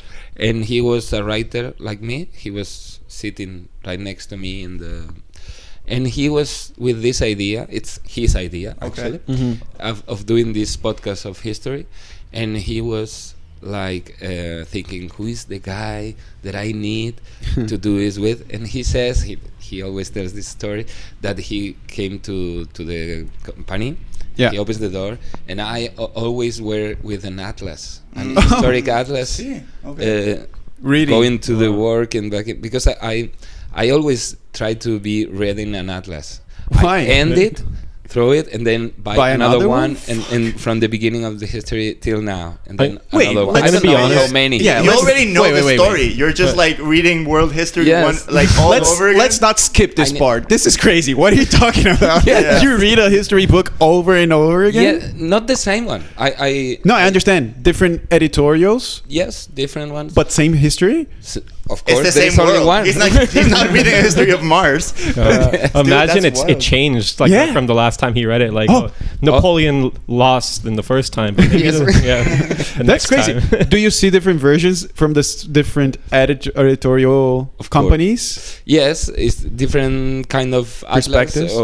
It's not perspective, but it's more like the format. Maybe one is more like, there is a lot of maps. Yeah. Then another one is not more about maps, more about I don't know how to say. Yeah, more in the details of the day of I don't know. Yeah, but I understand. Yeah, so or there is another one who, and then this was the time where my girlfriend said, "Okay, you're beginning to get crazy," because it was this book that only had dates, like that date. Dude, you were reading a list. That date, this thing happened. This is that incredible. Date, but it's not about. It tells you the story with the no, just facts. You were reading a list of dates. Dude, you're a robot. Big, and I was like, and my girlfriend was, you're beginning to be crazy. This is like reading an Excel. Yeah, exactly. Just kind of a robot. For a reference, because I think I might be too young to know what an atlas is, or just too stupid. An atlas. But it's what in my head. It's like what Wikipedia is now. No. Or what? Like what the atlas is, or what? It's an official history format book, right? It's like a dictionary. It's always about history. Format. It's like a dictionary, but for history. No, there can be atlases of a lot of things. Geographical atlas. Do you know that one with the maps? No, geographical atlas. You open it and I love this. No, I don't know what an atlas Let's is. go. Yeah. Then I don't know how to explain to you. You know what a geographical atlas. It's a book. It begins with the starting of the human experience on Earth. Okay. Like the human appears, and then you go. It's the entire history of the human race. Entire history. Yes. But that's till now. Right. That's one atlas. Or okay. It can be like divided into sections. Like it was what people had before Wikipedia. Yeah. So instead it is. Yeah. Okay. Yeah, it's kind of like it's structured like from beginning to end. So it's linear. It's not like Wikipedia where you can search. An encyclopedia, I think is the right term. Sort of. Yeah. Yes. Encyclopedia is kind of. Sort of. Oh, encyclopedia. It has but encyclopedia in the goes name. from alphabetical order, and this is time order. Time order. Historical. Okay. Yeah. Yo, but this is again, dude. what are you talking about? This is so, but it's cool. Well, I'm talking about it this way, but it's actually super interesting. So that's why you're into history, because you became. Have you read Homo Sapiens from? Yes. I was gonna say Netanyahu, but it's the opposite of Netanyahu, actually. Homo Sapiens. I don't like him. And I want to read the other one, Homo Deus. Homo Deus. I started by Homo Deus. I haven't read the second one, just the first one. Homo Deus is a little bit more like schizophrenic-y. Like he goes off in tangents. There's like, okay, dude. But like Homo Sapiens is fucking. That's my atlas. I read that over and over. It's just called Sapiens, right? Yeah. Oh fuck yeah, Sapiens. Yeah, sorry, I messed up. Oh fuck yeah. Hell yeah, dude. Did you like it? It's great. Yeah. Again, I read it. I was in a time in my life where like I'm a grown up. Like I was around 25. I need to know more about life. Where can I learn about like all the history of the humanity in one book? And I was like, oh, Sapiens. So I read that book, and I read it again because I didn't get it all the first time. And then I read it again, and it became kind of like my Bible in a way, because I went back to it. I thought that when I finished the book, I thought this should be the Bible of the people of today. Yeah. Like, okay, you have to read this, and then you start. You can explore other things, but this is the minimum. Yeah. About you should know this. Like one of the things that blew my mind, like we come from Brazil, a very capitalistic country in its essence, and it's very much like flashy, like you need to have a bunch of things. And then I read the book. I'm gonna go off on a tangent, sorry, but in the book they said that when people realized they could cultivate wheat, which is like the basis of bread and everything else, like it expanded the life expectancy of humanity by a long mark, because they could now be sitting still, planting their wheat. But for the body, it was so torturous because the wheat was so heavy for the human body. It expanded, but the quality of life decreased. So he's like, inventing new things and like coming up with newer and newer ideas. It's great to expand life, but there's a cost to the quality of it. In fact, he says that the wheat slave us. Yes, wheat was the reason why we started late. Social hierarchy. I've read that. Yeah, it's really interesting. Well, because you need workers to cultivate. Yeah. Right? Well, and the thing is, one person has the wheat, so that creates a social hierarchy.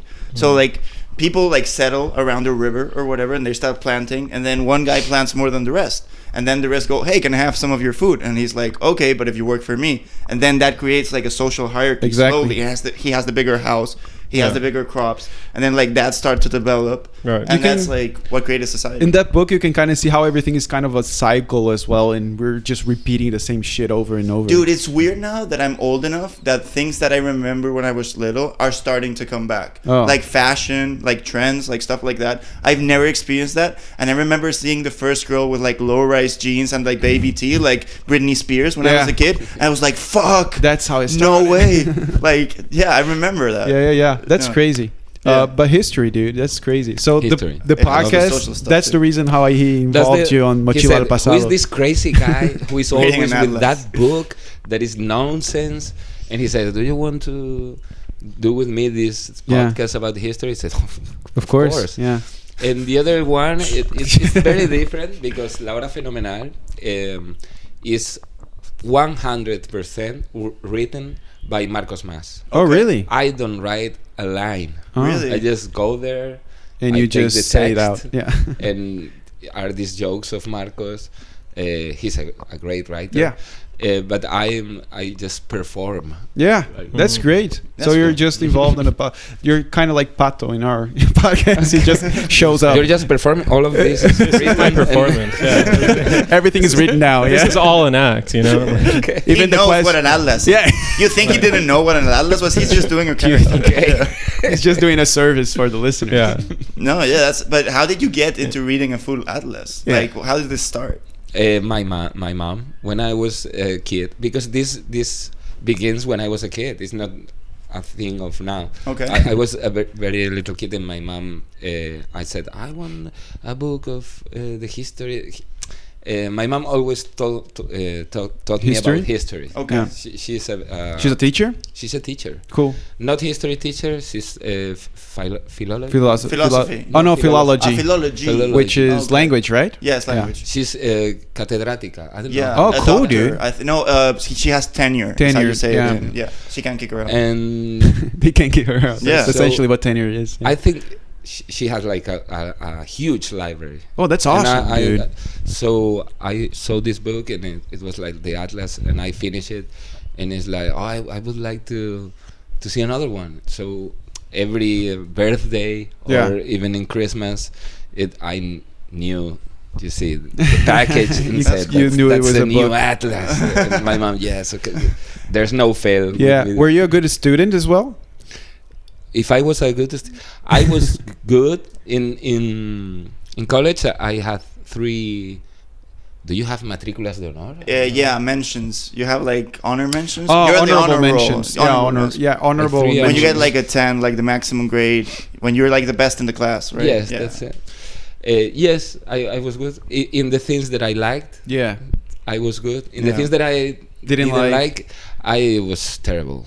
I didn't. Yeah, of course. Because I think that happened to everyone. It's everyone, like if you have interest, you put time on it, and then you're good. Yeah, and the other things, no. And when you started comedy, was your mom like, yeah, sure, whatever, or was she a little worried? Very, very, very bad. Really? Very bad. I would expect she, as a teacher, to be like, yeah, artistic path, go for it. No, because. But as a mom, your headphone fell. Sorry. Yeah, it's yours. So it's mine. Don't need to say sorry.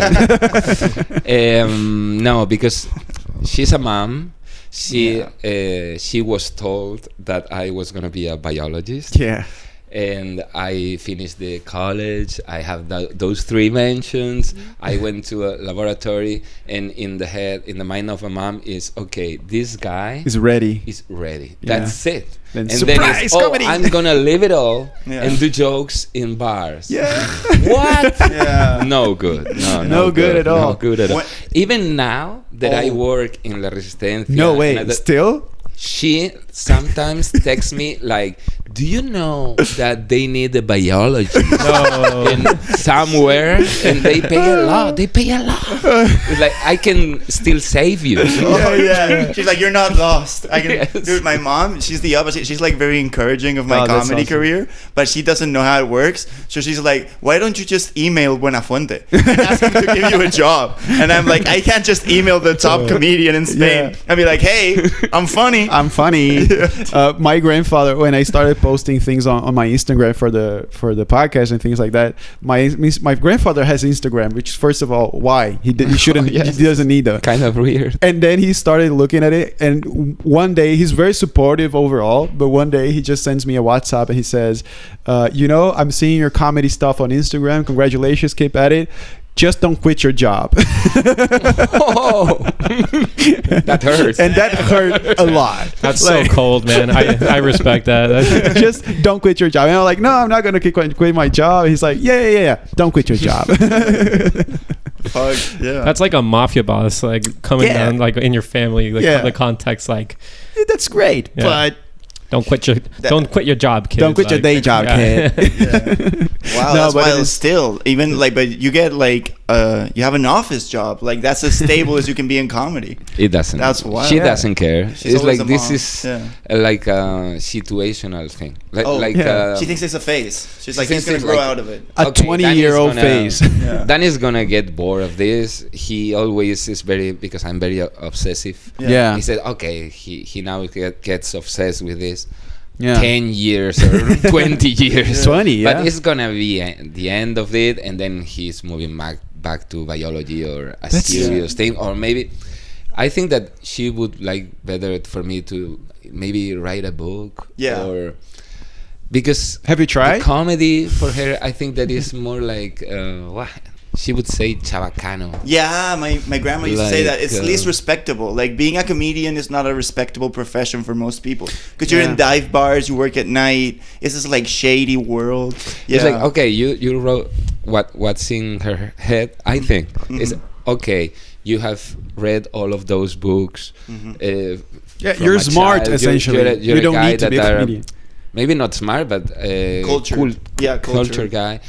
And you go and do jokes. Why don't you just write a book and tell to the people your theories or whatever? But jokes, something serious, respectable. That's it. Yeah, my mom, she's like, it's cool that you have a comedy career, but she wants me to be like a scientific divulgator, like somebody who does science, who teaches science to people by being funny. Because like, to her, it's like you can combine the thing I like with the thing you like. Yeah, and she's like, be a comedian, but talk about politics. Be a comedian, but like a serious comedian, not like a comedian that goes and do farts joke or whatever. Because like she just saw me perform recently, like for the first time ever. Oh shit! And I have this joke about her uterus. Oh no! Like, the whipping. Because like I have this joke. I think you've heard it too, which is like she had me really late, so a doctor said to her that I was the last egg in her uterus, and I think about that egg a lot because he must have thought it was over. Because in my mind it was like my mom's uterus is a bar and it's like closing, and the egg is like sweeping, and then like a sperm comes in and the sperm is like, yo, what the fuck? I'm here. I don't know what to do. Like he's the first one that gets there in 47 years, and I remember watching my mom's face, and she was like. What? Like this is what you're talking about? And I think she wants me to like.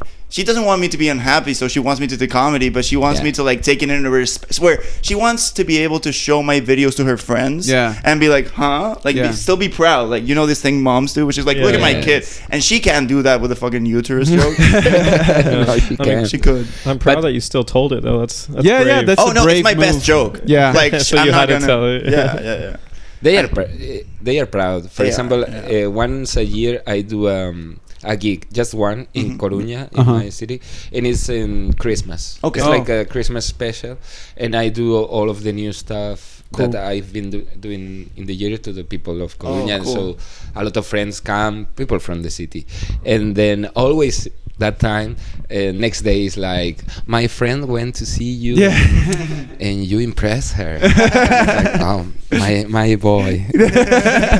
So sometimes you can see that they are proud. They but are. They would they prefer a serious job? Of course. It's just a mom. It's your mom. It's your mom, and it's something that is not very like there isn't any box yet for a comedian. Like we can do essentially stand-up, writing, television, movies. So it's this thing that is very hard to define, and so it's like, what are you trying to pursue? Like comedy, making people laugh, but what that does it mean? Your mom needs a career plan. She needs like, in 5 years I'm gonna be like that, and then I'm gonna move up. And it's very hard. Like moving up in comedy is it's not like linear. It's not as linear as like a company. When you're like, okay, I start being a technician, then I am a boss or whatever. Like I think La Resistencia, or like a writing job, is like, I'm stable, but what's the next move? Be the host? Maybe that's not what you can write movies. You can like, the thing is, what I think is cool about comedy is you have so many avenues, and you get to collaborate with a lot of people in different. Like, actually, the next step where I am, it would be the coordinator, the writer's coordinator. But it's head writer. But it wouldn't be for me a step up, because you stop writing jokes, and then you manage. And then I would say, okay, now I'm managing people. It's not what you want to do. That's not comedy for me. So it's like what you say. It's more like stable, or you change of being a writer and do something else. But it's not like a linear thing of, okay, now I have to be there. No. But real question, did you ever thought about writing books or stuff, because you're so into atlases? You read a lot. My own atlas. The funny atlas. Funny atlas. You could write a funny atlas. Do you know Napoleon was hilarious? If I could. That's for serious professionals of history, but it would be great. I would like a lot. I always think about writing a book, not an atlas. But maybe about history, yes. Of course. Because that's what I read more. I would love to hear or read a comedian's take on a specific historical event. That would be great, actually. But I think it's a hard job. Oh, dude! Now there is Junaid Chaib, one of my mates. Sorry? Junaid Chaib. He's a Spanish comedian. He's great. He's also in La Resistencia as a writer. And so sometimes I ask him about the experience of writing a book. It's kind of hard. You need to be very disciplined. I'm not that. No, me at neither. All. And then it's very hard, because sometimes you spend like a month just reading information for one situation on the book, because maybe I don't know, it's a scene that happens in Hamburg and you have never been there. So you begin to read about the city, this history of the city, the buildings, and you spend days and days and there's nothing still concrete on the page.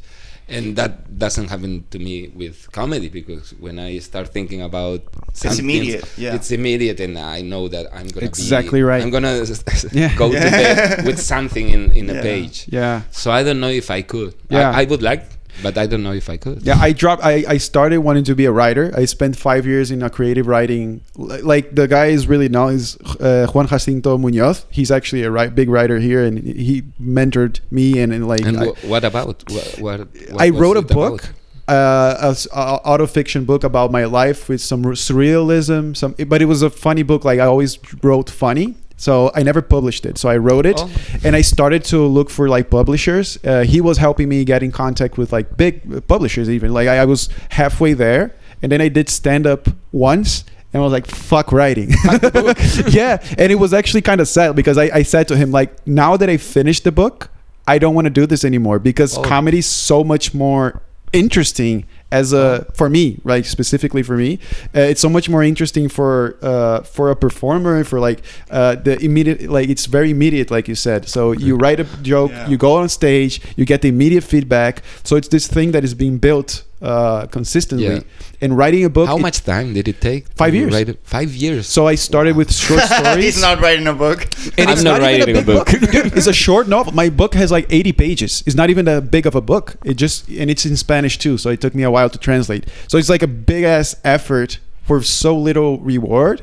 And I noticed the people that stick to it are, like you said, people who are extremely disciplined first, because they don't care about the reward. It's just a matter about like how good I am as a writer. Yeah. They're very obsessive. Like I had a bunch of people who, fan fiction, like they started writing fan fiction, and then that like you get kind of like the 50 Shades of Grey thing. Like it started fan fiction, then that turned into a book, and they were always writing. Like the thing is, it was a community thing. They were writing in forums. Like they weren't writing by them. Like it wasn't a Stephen King thing where he was alone in the attic, like doing cocaine and writing books. They were like on a forum. They were like changing ideas with people. They were like, I wrote this. What do you think? And they were like, oh, that's good. And then I wrote this. What do you think? So I think the feedback they got that we get from comedy was that. Yeah. It was like the forums and like the websites. Yeah. So I think that's a very important part of being creative. Like being around other throwing it out people. And see what's the feedback. But the thing is, in stand-up, that is built into the art form. Yeah. But in like writing, you have to like look for it. You have to go outside and be like, hey, do you like what I... And if you're not in those circles already, it's hard to find. It's so hard. And it's hard to break through as well because there's so many good writers. Like in my class, I was one of the okay ones because I had been doing for a while. And every once in a while just comes a kid with like, he's fully formed already. He's just like fucking so good. The stories are so good. And you can see like, he skyrockets because... There's a lot of people who wants to be writers because it's such a romantic dream. I want to be a writer in my little chalet and writing, and everyone wants that kind of. It looks like an easy life, but it's not. It's so fucking hard. Yeah, if you ever actually zoom in the house, the writer's like fuck, crying, doing cocaine. But it's not so well paid, I think. At all. But so JJ, he always said.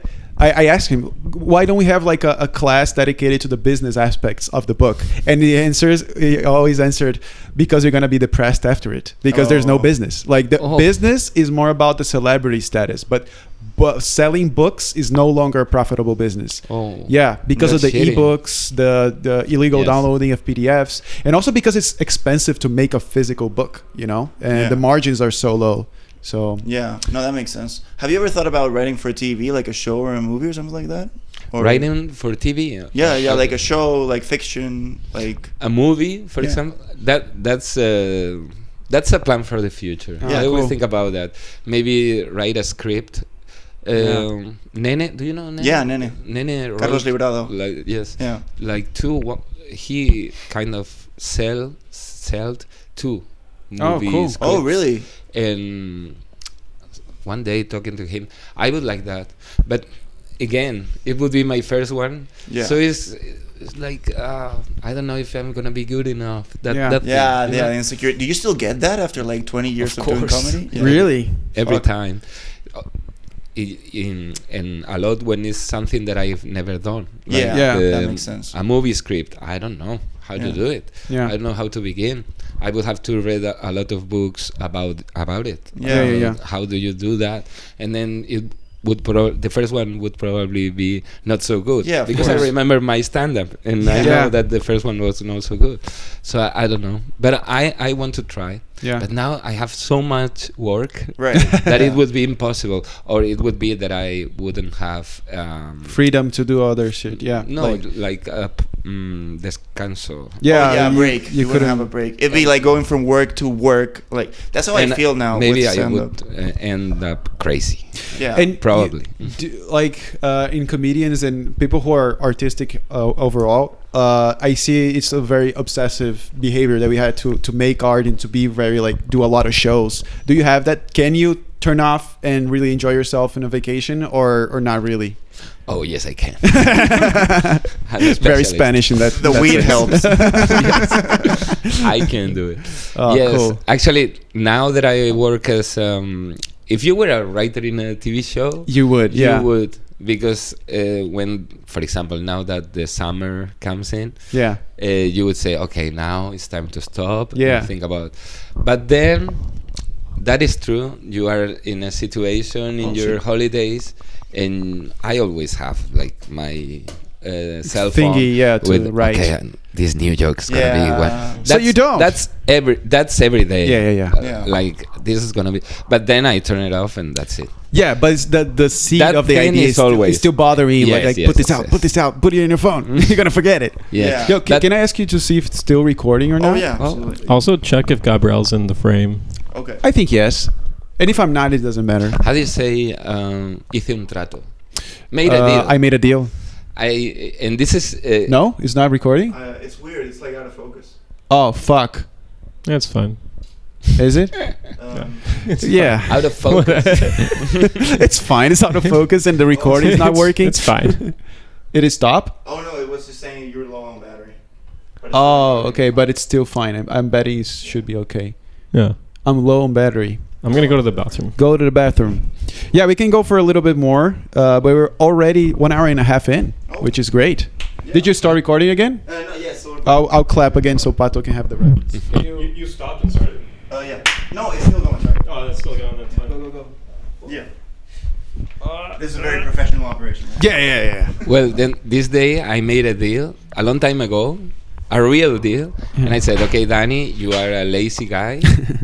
But let's make a deal with yourself. Mm-hmm. And it's in any time something funny comes to your head, you write it. Uh-huh. You can be lazy all day long. You can postpone things. But not the joke writing. When sometimes happens. So if I'm in bed 3 a.m, and I'm like this, and oh no, shit. I thought of something funny. The deal, the fucking deal. But then I remember, thanks to this deal, I can do whatever I want. You know what? Yeah. This is like a Greek mythology, the curse of the comedian. I will be a comedian. You allow me to be a comedian. But the curse is every time you think of a joke, you need to write it down. Yeah. That's the curse. Every time. I actually wanted to ask, do you have a process for writing jokes now? Because you write so many jokes. Did you do you have a system? Like when you think of something funny, how does it go from idea to fully formed joke? Yeah. Just I see something. Maybe it's not funny, but it's something that is shocking. Okay. Or what was that? That's not normal. Yeah. Then I take it and I do vocal recordings. Voice recording. Voice message. You send yourself a voice message. Yeah. Or I write it down in a note. Then I have plenty of them. And when they say, okay, Danny, my manager, for example, we need a new material thing, what do you got? And then I take all of this and you build. I begin one by one listening to it, and then I try to build up the jokes from those. But you literally write them out? Do you have a page where you're writing exactly what you're gonna say, or do you just listen, take notes, and you kind of frame it in your head? Is it something that you have physically written out, or? I have notes written, but when I write it, I don't write the joke with the. Okay. I just write. It would be funny, this thing, or I read this new in the newspaper.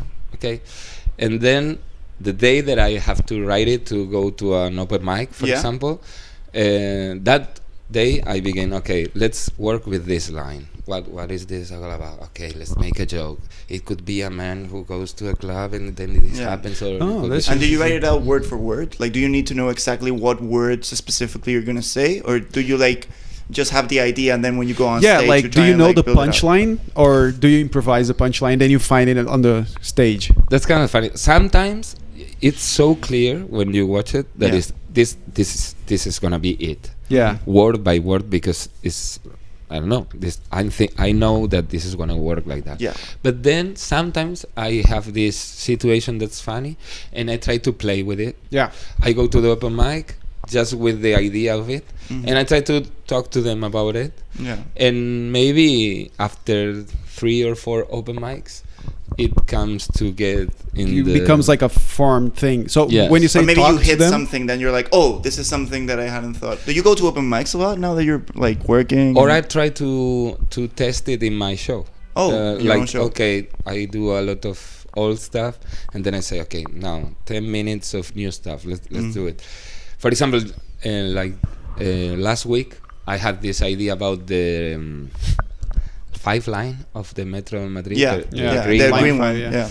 And it's like a travel through the green line, because it goes through so different neighborhoods. Oh yeah, Ventas and then Ciudad Lineal. Then it's like high class. Chueca, and then so it's the last joke that I've written that is about the history in one train. In one. Say in one car. And of the people train. going out, and they cross. Oh wow, that's actually cool. That's cool. And then it's like a history. You'll see. Yeah.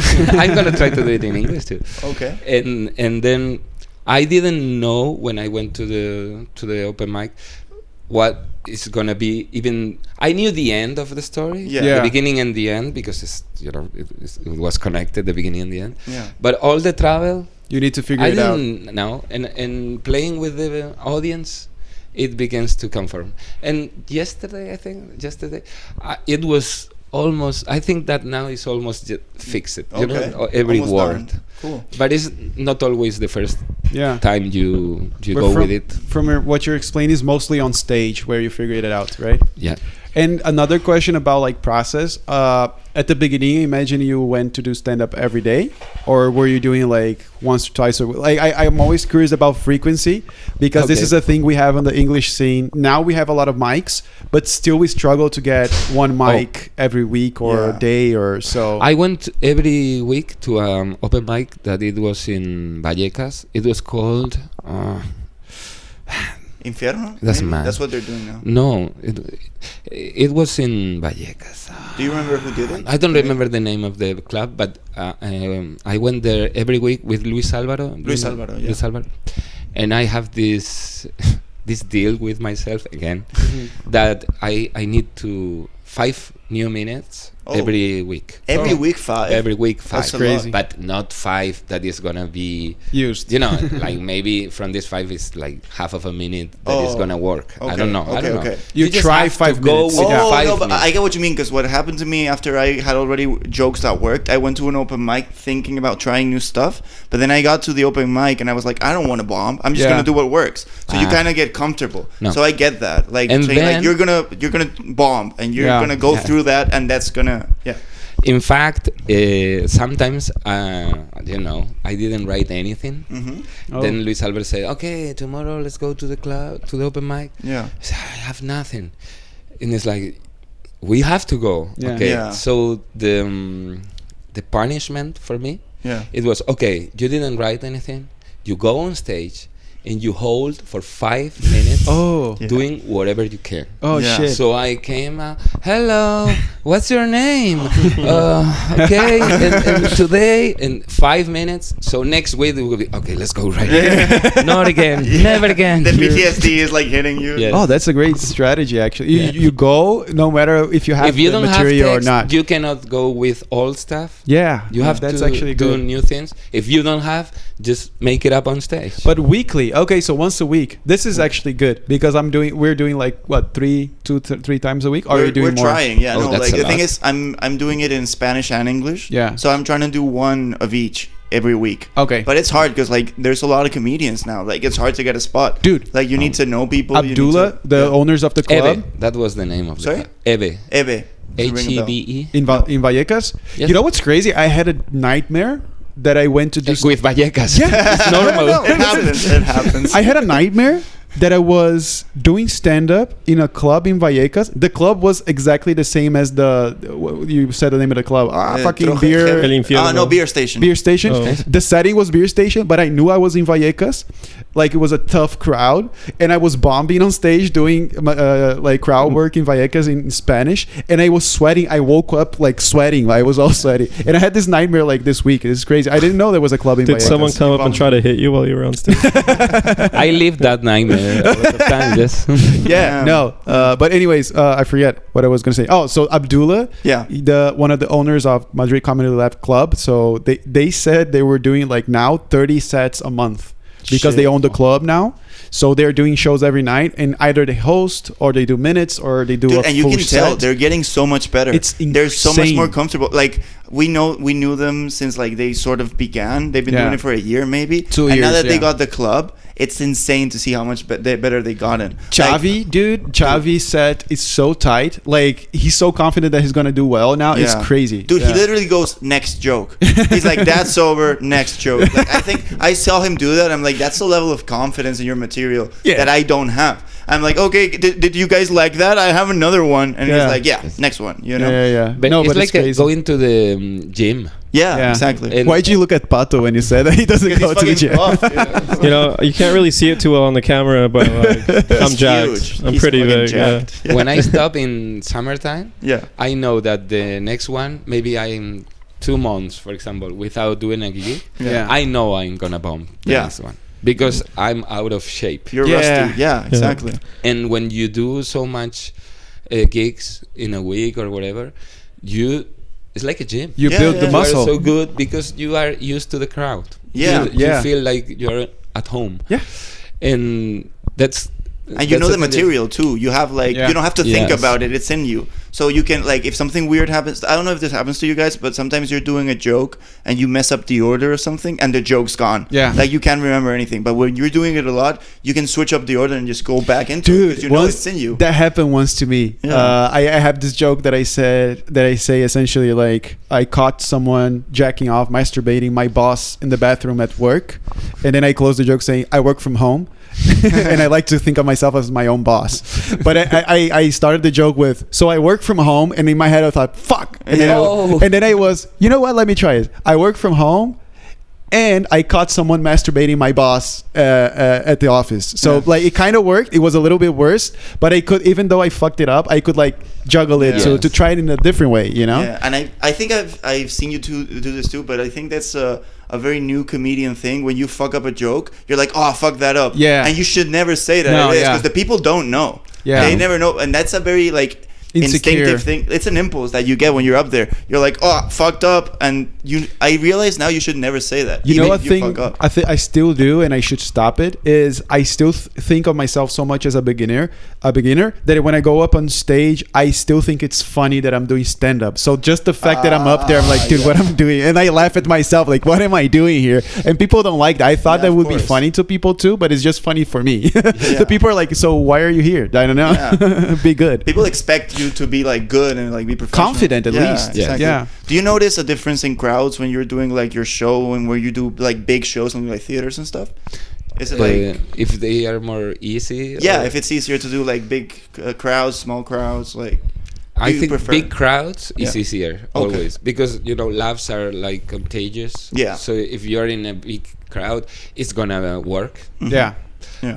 Little crowds is difficult because they don't have that and also because when they are very few people, they are kind of I don't want to laugh because maybe 100%. I'm the idiot here, so I'm gonna wait till all these ones laugh or clap, and then I will go, and then no one does it, and it's very tough. But then there is the other side of it, that for example, yesterday I was in Beer Station, and it was like, I don't know, 12 people, very, very few crowd.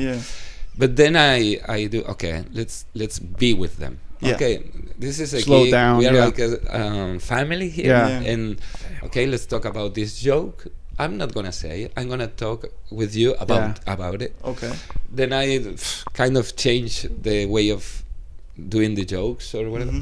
And they appreciate a lot because it's okay. This is like a gig for me. Yeah, you're here with us. It doesn't happen with a big crowd. Yeah. So I don't know. Each of them are. You need to know how to manage each situation as it comes, for sure. Yeah, with small crowds, I feel crowd works a lot better. Of course, like people are like, it's 10 of us here. Like you have to acknowledge. Yeah, you have to acknowledge that. But when you're doing like the biggest crowd I've ever done was maybe like 50, 60 people. And the stage was like very far away from the audience, and I tried to do crowd work because I started one of my jokes with crowd work, and immediately when they were so far away, I could barely hear them. Oh shit! And I could see people in the audience going like, I'm like, this is not going to work, because I was used to doing like 12, maybe 20 people shows, and that like works there. Yeah. Because they feel part of it. But if you're talking with someone in the front row and someone was like 10 rows behind, unless the crowd work is really good, you actually hit on gold. Yeah. They don't want that. Yeah. I always thought it was funny how in like the small comedy clubs that all the people are scared to sit in the very front row. Yeah. Everyone's scared that the comedian's gonna be like roasting them, which happens. Like we do that. Yeah. But we can see you in the second row. I always have that same joke. Like, 'cause it happens a lot in the Troje where we did the show. Like, if you get like maybe 15 people, front row empty, and then it's second, third, fourth, fifth. Yeah. And I'm like, I can see you in the second row. Like, it's not like you magically disappeared. It's not like you don't sit in the first row. There's no like agreement that if you don't sit in the first row, I don't talk to you. Yeah. Actually, when I saw Sergio Besos perform, the only seats available were the very front row. Yeah. He does a lot of crowd work. Yeah. A lot. And so I have a hat over there that has a duck on it, and then he obviously he asked me what my name was, and I said Pato, and then he just, the whole show it was about me to the point where like when I went to the bar to get a drink, the guy was like, "Hey, Pato." I was like, nice. Yeah. Oh, that's not, you didn't mention this to me. That's funny. Yeah. That's cool, man. Happens. Yeah. Where are you from?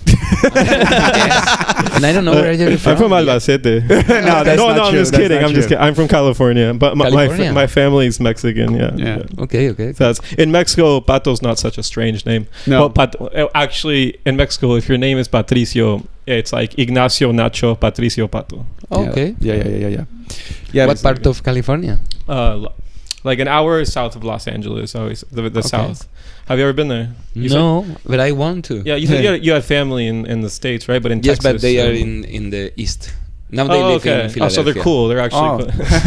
That's not cool. I thought California is the cool thing. No, Philly, New York. I feel like worldwide, the East has more. You know what street cred is? It's like people respect people more from the East of the United States rather than the West. Like, well, it depends, because like Compton has like a lot of street. Okay, cred, but that's like actual gangs. Like, I'm talking about just like being more of a normal person rather than being like a typical American. I feel like people on the East Coast are more like rough and tough, straight to the point, like what Europeans are more used to. But if you go more west, Americans become more weird. If the listeners wants to know that, just go listen to the Mike Damonte episode that we recorded. Mike Damonte is a New York-based comic that lives in Madrid. And you did his show, actually. I know him. Yeah. Oh, you know him. Yeah. And I did an episode with him, and throughout the whole episode, he's like, "Yeah, what are you talking about? Yeah." Well, it's like so straightforward. It's crazy. Yeah, people in New York. And one thing I realized, I was in Boston, and Boston is a European city. And when you go out west, what I mean is like it's very European in how it's built. Like it's walkable. It has like narrow roads. And then you go out west. It's very British. Yeah. And the thing is, when you go out west, you have like these huge empty plots. You can only go by car. And I honestly think that changes people. Like people in Boston, and I've never been to New York, but I imagine this happens in New York too. They're like living in a city together. So that changes how you. But like in LA, it's like you have to take the car out. You're meeting someone. You're never in the street in LA. You also just have better weather. We're just chiller. There's a term that is like if you're walking, you have the West Coast speed and the East Coast speed. So if you're East Coast speed, you're super fast and dodging people. If you're West Coast, like laid back, just walking, probably flip flops, probably high. We're not used to walking. That's the thing. What he was saying, exactly. We're not used to walking. In California, we take the car everywhere. And my kid, if you ask my kid for Los Angeles, he says the capital. Oh, because I always. Dude, I agree. I told to my kid always about, I'm very against nationalism. Yeah, same. So I just, it's like all the cities where there are Spanish people or talking. I said, I think Los Angeles is our capital. Around the world. Your capital, or whose capital? Wait, no, capital of everything. Oh, the world's capital. I kind of agree. Spanish world. It's the second biggest city of Mexicans.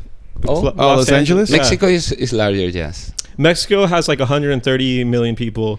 Mexico City has like 24 million people, 25 million. I don't know exactly, but Los Angeles is the second city with the most amount of Mexicans after Mexico City. Yeah. So you can talk Spanish in Los Angeles and do your life. Yeah, you can live in Spanish in Los Angeles for sure. I have a friend that's a bodybuilder and he competes around the world, and he went to Los Angeles. He lives here in Spain. He has really good Spanish, but he wanted to train his English. So he went to Los Angeles. Like, dude, I couldn't even try my English out because everyone spoke Spanish. You know? Yeah. So, I have a friend who lived in Miami for a bit, and I said, so it's good that you're Spanish and live in Miami because you need some Spanish. And he goes, dude, it's not that it's useful. If you don't speak Spanish in Miami, you're fucked. Miami's another level. Miami's even, I would say it's not worse, but like it's another level of the amount of people that speak Spanish. You know? That's crazy. He's like, it's not like useful to have, it's you need it. Yeah. Like, Dude, I went to a pharmacy in Miami with my friend, and she's this blonde, white American girl, like, you would never assume that she speaks Spanish in the USA, right? Yeah, of course. And when she went to the register of the pharmacy, they automatically talked to her in Spanish. Well, before anything else. And she was like, "Papi, dame un paracetamol." Like, she was like fully Cuban. Luckily, her family is like half Colombian, so she does speak Spanish. But like, I think it's interesting. Emily, who's a American comedian who lives in Madrid now, she said that she was super like interested in Spanish. Like that's her first, like when she thought about what I'm going to do with my life, her answer was like Spanish. I don't know, something in Spanish. I was like, why? Like, the United States and Spanish has a real like Luis Alvaro has this great joke that he says Spanish is the most spoken language around the world, but that's just because Argentinians won't shut the fuck up. Oh, that's Luis Alvaro. That's Luis Alvaro. That's a great joke. Yeah, that's a great little joke. Yeah. I like that. But Los Angeles for me is perfect because you have the English and Spanish. Yeah, it's a good balance. Yeah. Haven't you thought about going to the US and doing like a little tour of comedy places? I would love that, but I don't know how to do that. Yeah, that's the thing, because you're like the biggest comedian we had here, so we assume for us, for us. So we assume like you're in the world, like you can just go to the United States, right? You can just go like to the States. But to be fair, you made it, dude. Like you live off of this and really successfully. For us, it's like we have day jobs where we're not funny, you know. Well, I'm funny at the office, but they never appreciate it. Yeah, we shouldn't be funny at the office, dude. I think I told you this story, but one time I was at my office and we had a project that it was in the same place. I work in environmental stuff. And my boss says, yeah, we can kill 2 birds with 1 stone. And I go, oh, great, I love killing birds. And there was just this silence. And she went, yeah, so we can do that, right? And I was like, fuck. Yeah. And you're bombing even at the office. Yeah. I tried to do crowd with her. So what do you do? Do your really job. Low, man. What's your name? I'm your boss. What's your job? What's your job? Yeah. What's your job? Well, it used to be your job, but not anymore. But yeah, no, it's hard like turning it off at the office. You know, another thing I noticed recently, like I manage a team, so I have people under me, which sounds gross. He's rich. Yeah. We talked this about in the last episode. He's privileged. Dude, and I realized I was like I make jokes every time I talk to people, and I started realizing, oh, I'm killing with this crowd. And it's because they were my team, so they were like laughing at me like, I'm like, oh shit, I need to stop making jokes. So I don't do jokes anymore. Yeah, they were laughing like you laugh at the busted joke, like yeah. That's hilarious. Good one, man. Ooh, gross. Can you please approve my vacation? That's gross. Yeah, it's horrible because you need to like have 2 mindsets: the day job mindset and the nighttime mindset. Holy shit, that's a hard phrase. But yeah, when you go to clubs, like it's a whole different you know, that we have. Yeah, we're trying to make it, right, Victor? Yeah, hire us, dude. Just joking. No, yeah, I read an interview that you did with La Razón out of all the great newspaper. It was wild because like you're famously left wing in your politics, I feel like, and La Razón is like the conservative newspaper in Spain, and they interviewed this guy, and I was like, what the fuck? Don't they know? But you said that you got in La Resistencia because Broncano went to one of your shows, and he was like, I want this guy. Is that not how one of my shows? It was in the picnic. Okay, yeah, the picnic bar. So there was a lot of comedians that night, but he kind of liked. He picked you out of all the comedians, and he said, "The other comedians." You guys. The show. So it was very weird because like 4 or 5 days after the gig, Ricardo Castella called me and said, "David liked your show and he wants you to be." And it was great because all of the guys in the writing room staff, they had to pass how do you say it, an exam or test. They had to do a writing test, writing test. But I was there just because David said I want that guy. Fuck. So that must feel so good. For example, you feel good. Yeah. But you said, I didn't pass. Imposter syndrome. Yeah. So of course, I was there like, hello. Yeah. Let's go with this. I don't know it's gonna be okay. Did they give you a hard time at first? Like the other writers, were they like giving you a hard time? I was all the time like I wrote this joke. Do you think it's okay?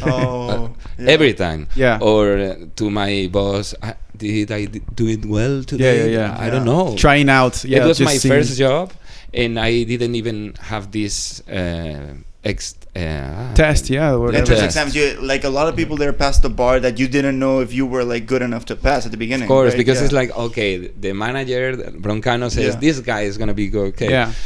Because you saw it once. Yeah. Did you have a good set that night? Did you do well? I don't remember. I think so. I knew he was gonna be there. There is this guy who said Broncano is gonna be there, and sometimes he there is a possibility that he can pick. Dude, I would get so nervous. I didn't know if for a writer, maybe for a collaboration. In the show.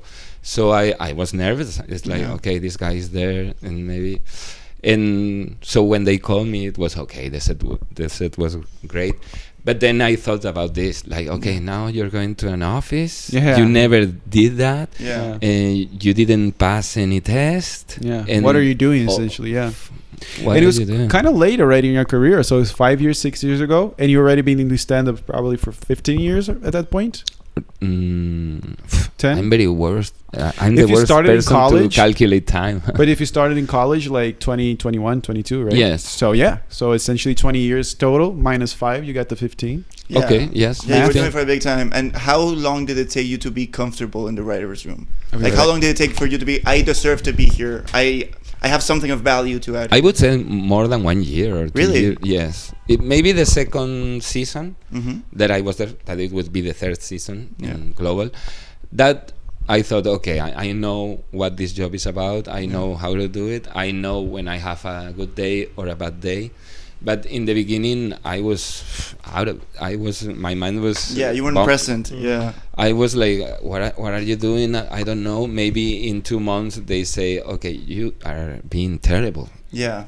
I didn't know even if they are just kind with me. Like, hey, okay. Yeah.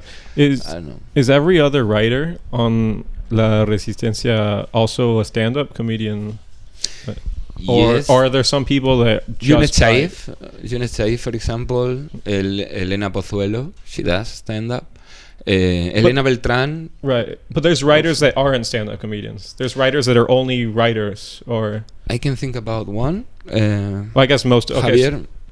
Javi Diaz, he's not a stand-up comedian. Javi Valera. Okay. Well, he usually... But Javi Valera sometimes does a stand-up. Not anymore, from some years ago. I think, yes, in La Resistencia, David choose to have stand-up comedians. Mainly. At least some of them. And I don't know. But what's his name? Broncano, right? Broncano. Yeah, does he still do sets?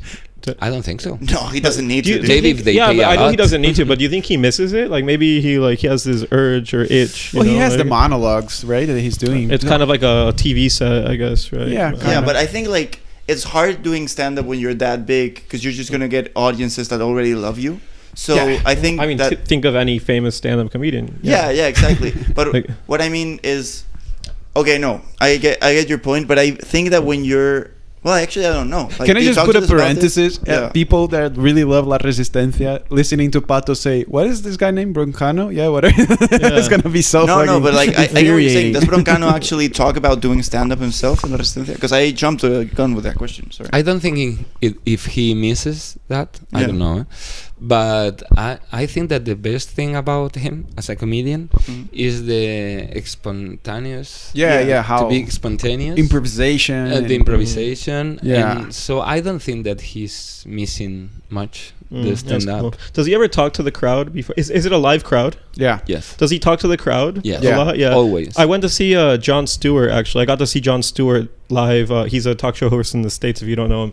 And before the crowd, it was the funniest part of the show when he came to talk to the crowd before the cameras were rolling. Like, he just was doing crowd work so good. Like, we were all laughing, and he already has a warm-up comedian before his show, but he warmed himself up. Like, it was cool.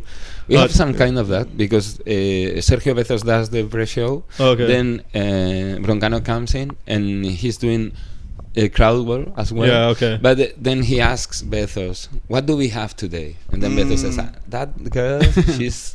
And then David spoke to her. Okay. Yeah. So she tests this out for Broncano, and then Broncano goes. Like, because they spend a lot of time with the audience as well. There are segments that are fully related to the audience, I think, right? Sometimes like the audience comes up. Like, exactly. It's a very I think it's a good show to go to as an audience member because you're gonna like be part of the show. It's very free format. Yeah. And I want to when you're like in the writers' room and you're pitching jokes to like the boss or whoever, is there an art in doing that? Because like sometimes I'll think of a joke and it's just there, and when it's time to like throw it out, I like stumble, make it. I'm like, I just thought of this. Like we kind of like do that in the. Is there like a? I've been. You need to sell sometimes it. I bombed in the pitching. Oh fuck. That's crazy. You have an idea, and then you say, okay, now I have to tell it to. Usually it's Jorge Ponce, because those are the sections that we write a lot. Because David is more improvisation, whatever. Yeah. And then it's Ponce, and you are trying to explain him the idea, and it's like that day is terrible. The way that you explain it. Yeah. And then it's like, nah, next one. And you say, oh shit. Yeah. And then like 2 months after, the same idea, you do a good pitch and it's like, that's great. And you say like 2 months ago. Like, that happens. So there's like, you have to learn how to pitch, right? Yeah. That's a big part. Because that, I feel like you have to learn that as a stand-up. I feel like, because like when you're telling a joke, you're pitching your joke to the audience, right? So do you approach that differently, pitching a joke to Ponce than you would like an audience? What happened to me is, for example, you are Ponce, okay? Yeah. I'm explaining to you. I'm bald. And then, then I see in your eyes, like these eyes of, I don't think so. Yeah. And then you're beginning to be small, smaller. And then you just don't pitch the idea. You just begin to pitch excuses, like, oh yes, but I thought about this because and you're beginning to be small, and then you say, and then that's all. And he says, okay, next one. But then if you are confident, you like, and then you do this, and you can see in his eyes like, yes, I can picture it. You know, in the churches where like they tell confessions to the priests, you know, I don't know what you call that in Spanish. Confesión, yeah, you should. That's how you should pitch your jokes. One in each stall, you know. Dude, and then I jacked off thinking about my mom, and he's like, dude, that's great. Yeah. You don't even have to be I forgive you. You're good. Go do it again. Please come tomorrow with the same. Can't wait to see you tomorrow, Dad. That's wild. It depends, but yeah.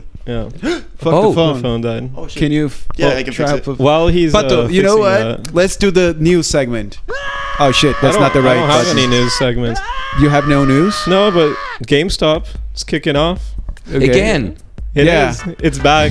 Do you know who Roaring... Did you ever see the movie Dumb Money? Yes. So you know who Roaring Kitty, the guy? Yes. He's back. He's back. Yeah, and it's kind of like this... Yeah, Pato's a day For me, it's Paul Dano, the actor. Paul Dano. In fact, so he I don't know the real guy. I just know Paul Dano. I know him as Roaring Kitty. His name is Keith, but we recorded a whole bunch though. It's fine. So he did his first live stream a week ago for the first time in like 3 years. Oh. It got 600,000 views. And he did nothing at all. It was amazing. And when he came on, he's like, I'm not Paul Dano. And like he's like a lot of people have been calling me Paul Dano. But is he similar, his face, or not? Well, the thing is, Paul Dano became similar to him in the movie. They're not dissimilar. They're similar enough. But physically, I mean. Yeah, more or less. I mean, you could see it if you put them side by side. You could see it. So he's been tweeting. Like a lot of his things are just tweeting and stuff like that. So, but people didn't know if it was really him. And then when he came on the live stream, like he came on with like this kind of costume, and so then he had to like say, "I'm not Paul Dano, I swear." Anyway. Gabriel wants me to do a news section, but yeah, let's do a news segment. That was my news segment. Is the thing. I didn't know. Yeah. This is the GameStop news. I mean, it's done. That's all you've read, dude. Yeah, we're trying to read news for La Resistencia. Don't you like do like jokes about like news and like that was seasons before. Now we don't do that. We don't. Oh, okay. You don't need it, dude. News are so stressing. Like there was a period in my life where I was trying like I'm a grown up again. I need to read the news because I need to know what's going on. I was having panic attacks all the time. Like fucking, I don't want to know. You know, leave me fucking the fuck alone. Yeah. Yeah, that's not good. I was about to ask how we're feeling about time and such. Time wise, yeah. I think we're 2 hours. Dude, 132 minutes. What's that? 2 hours and 2 minutes. Oh fuck, that's great. Let's plug. Yeah, I usually put this at the beginning. So anything you wanna tell people. Plug. What about shows? Plug? Yeah, like if you want people to come to your shows, anything you want to promote, maybe. Butt plug. Oh yes. Please come to my shows.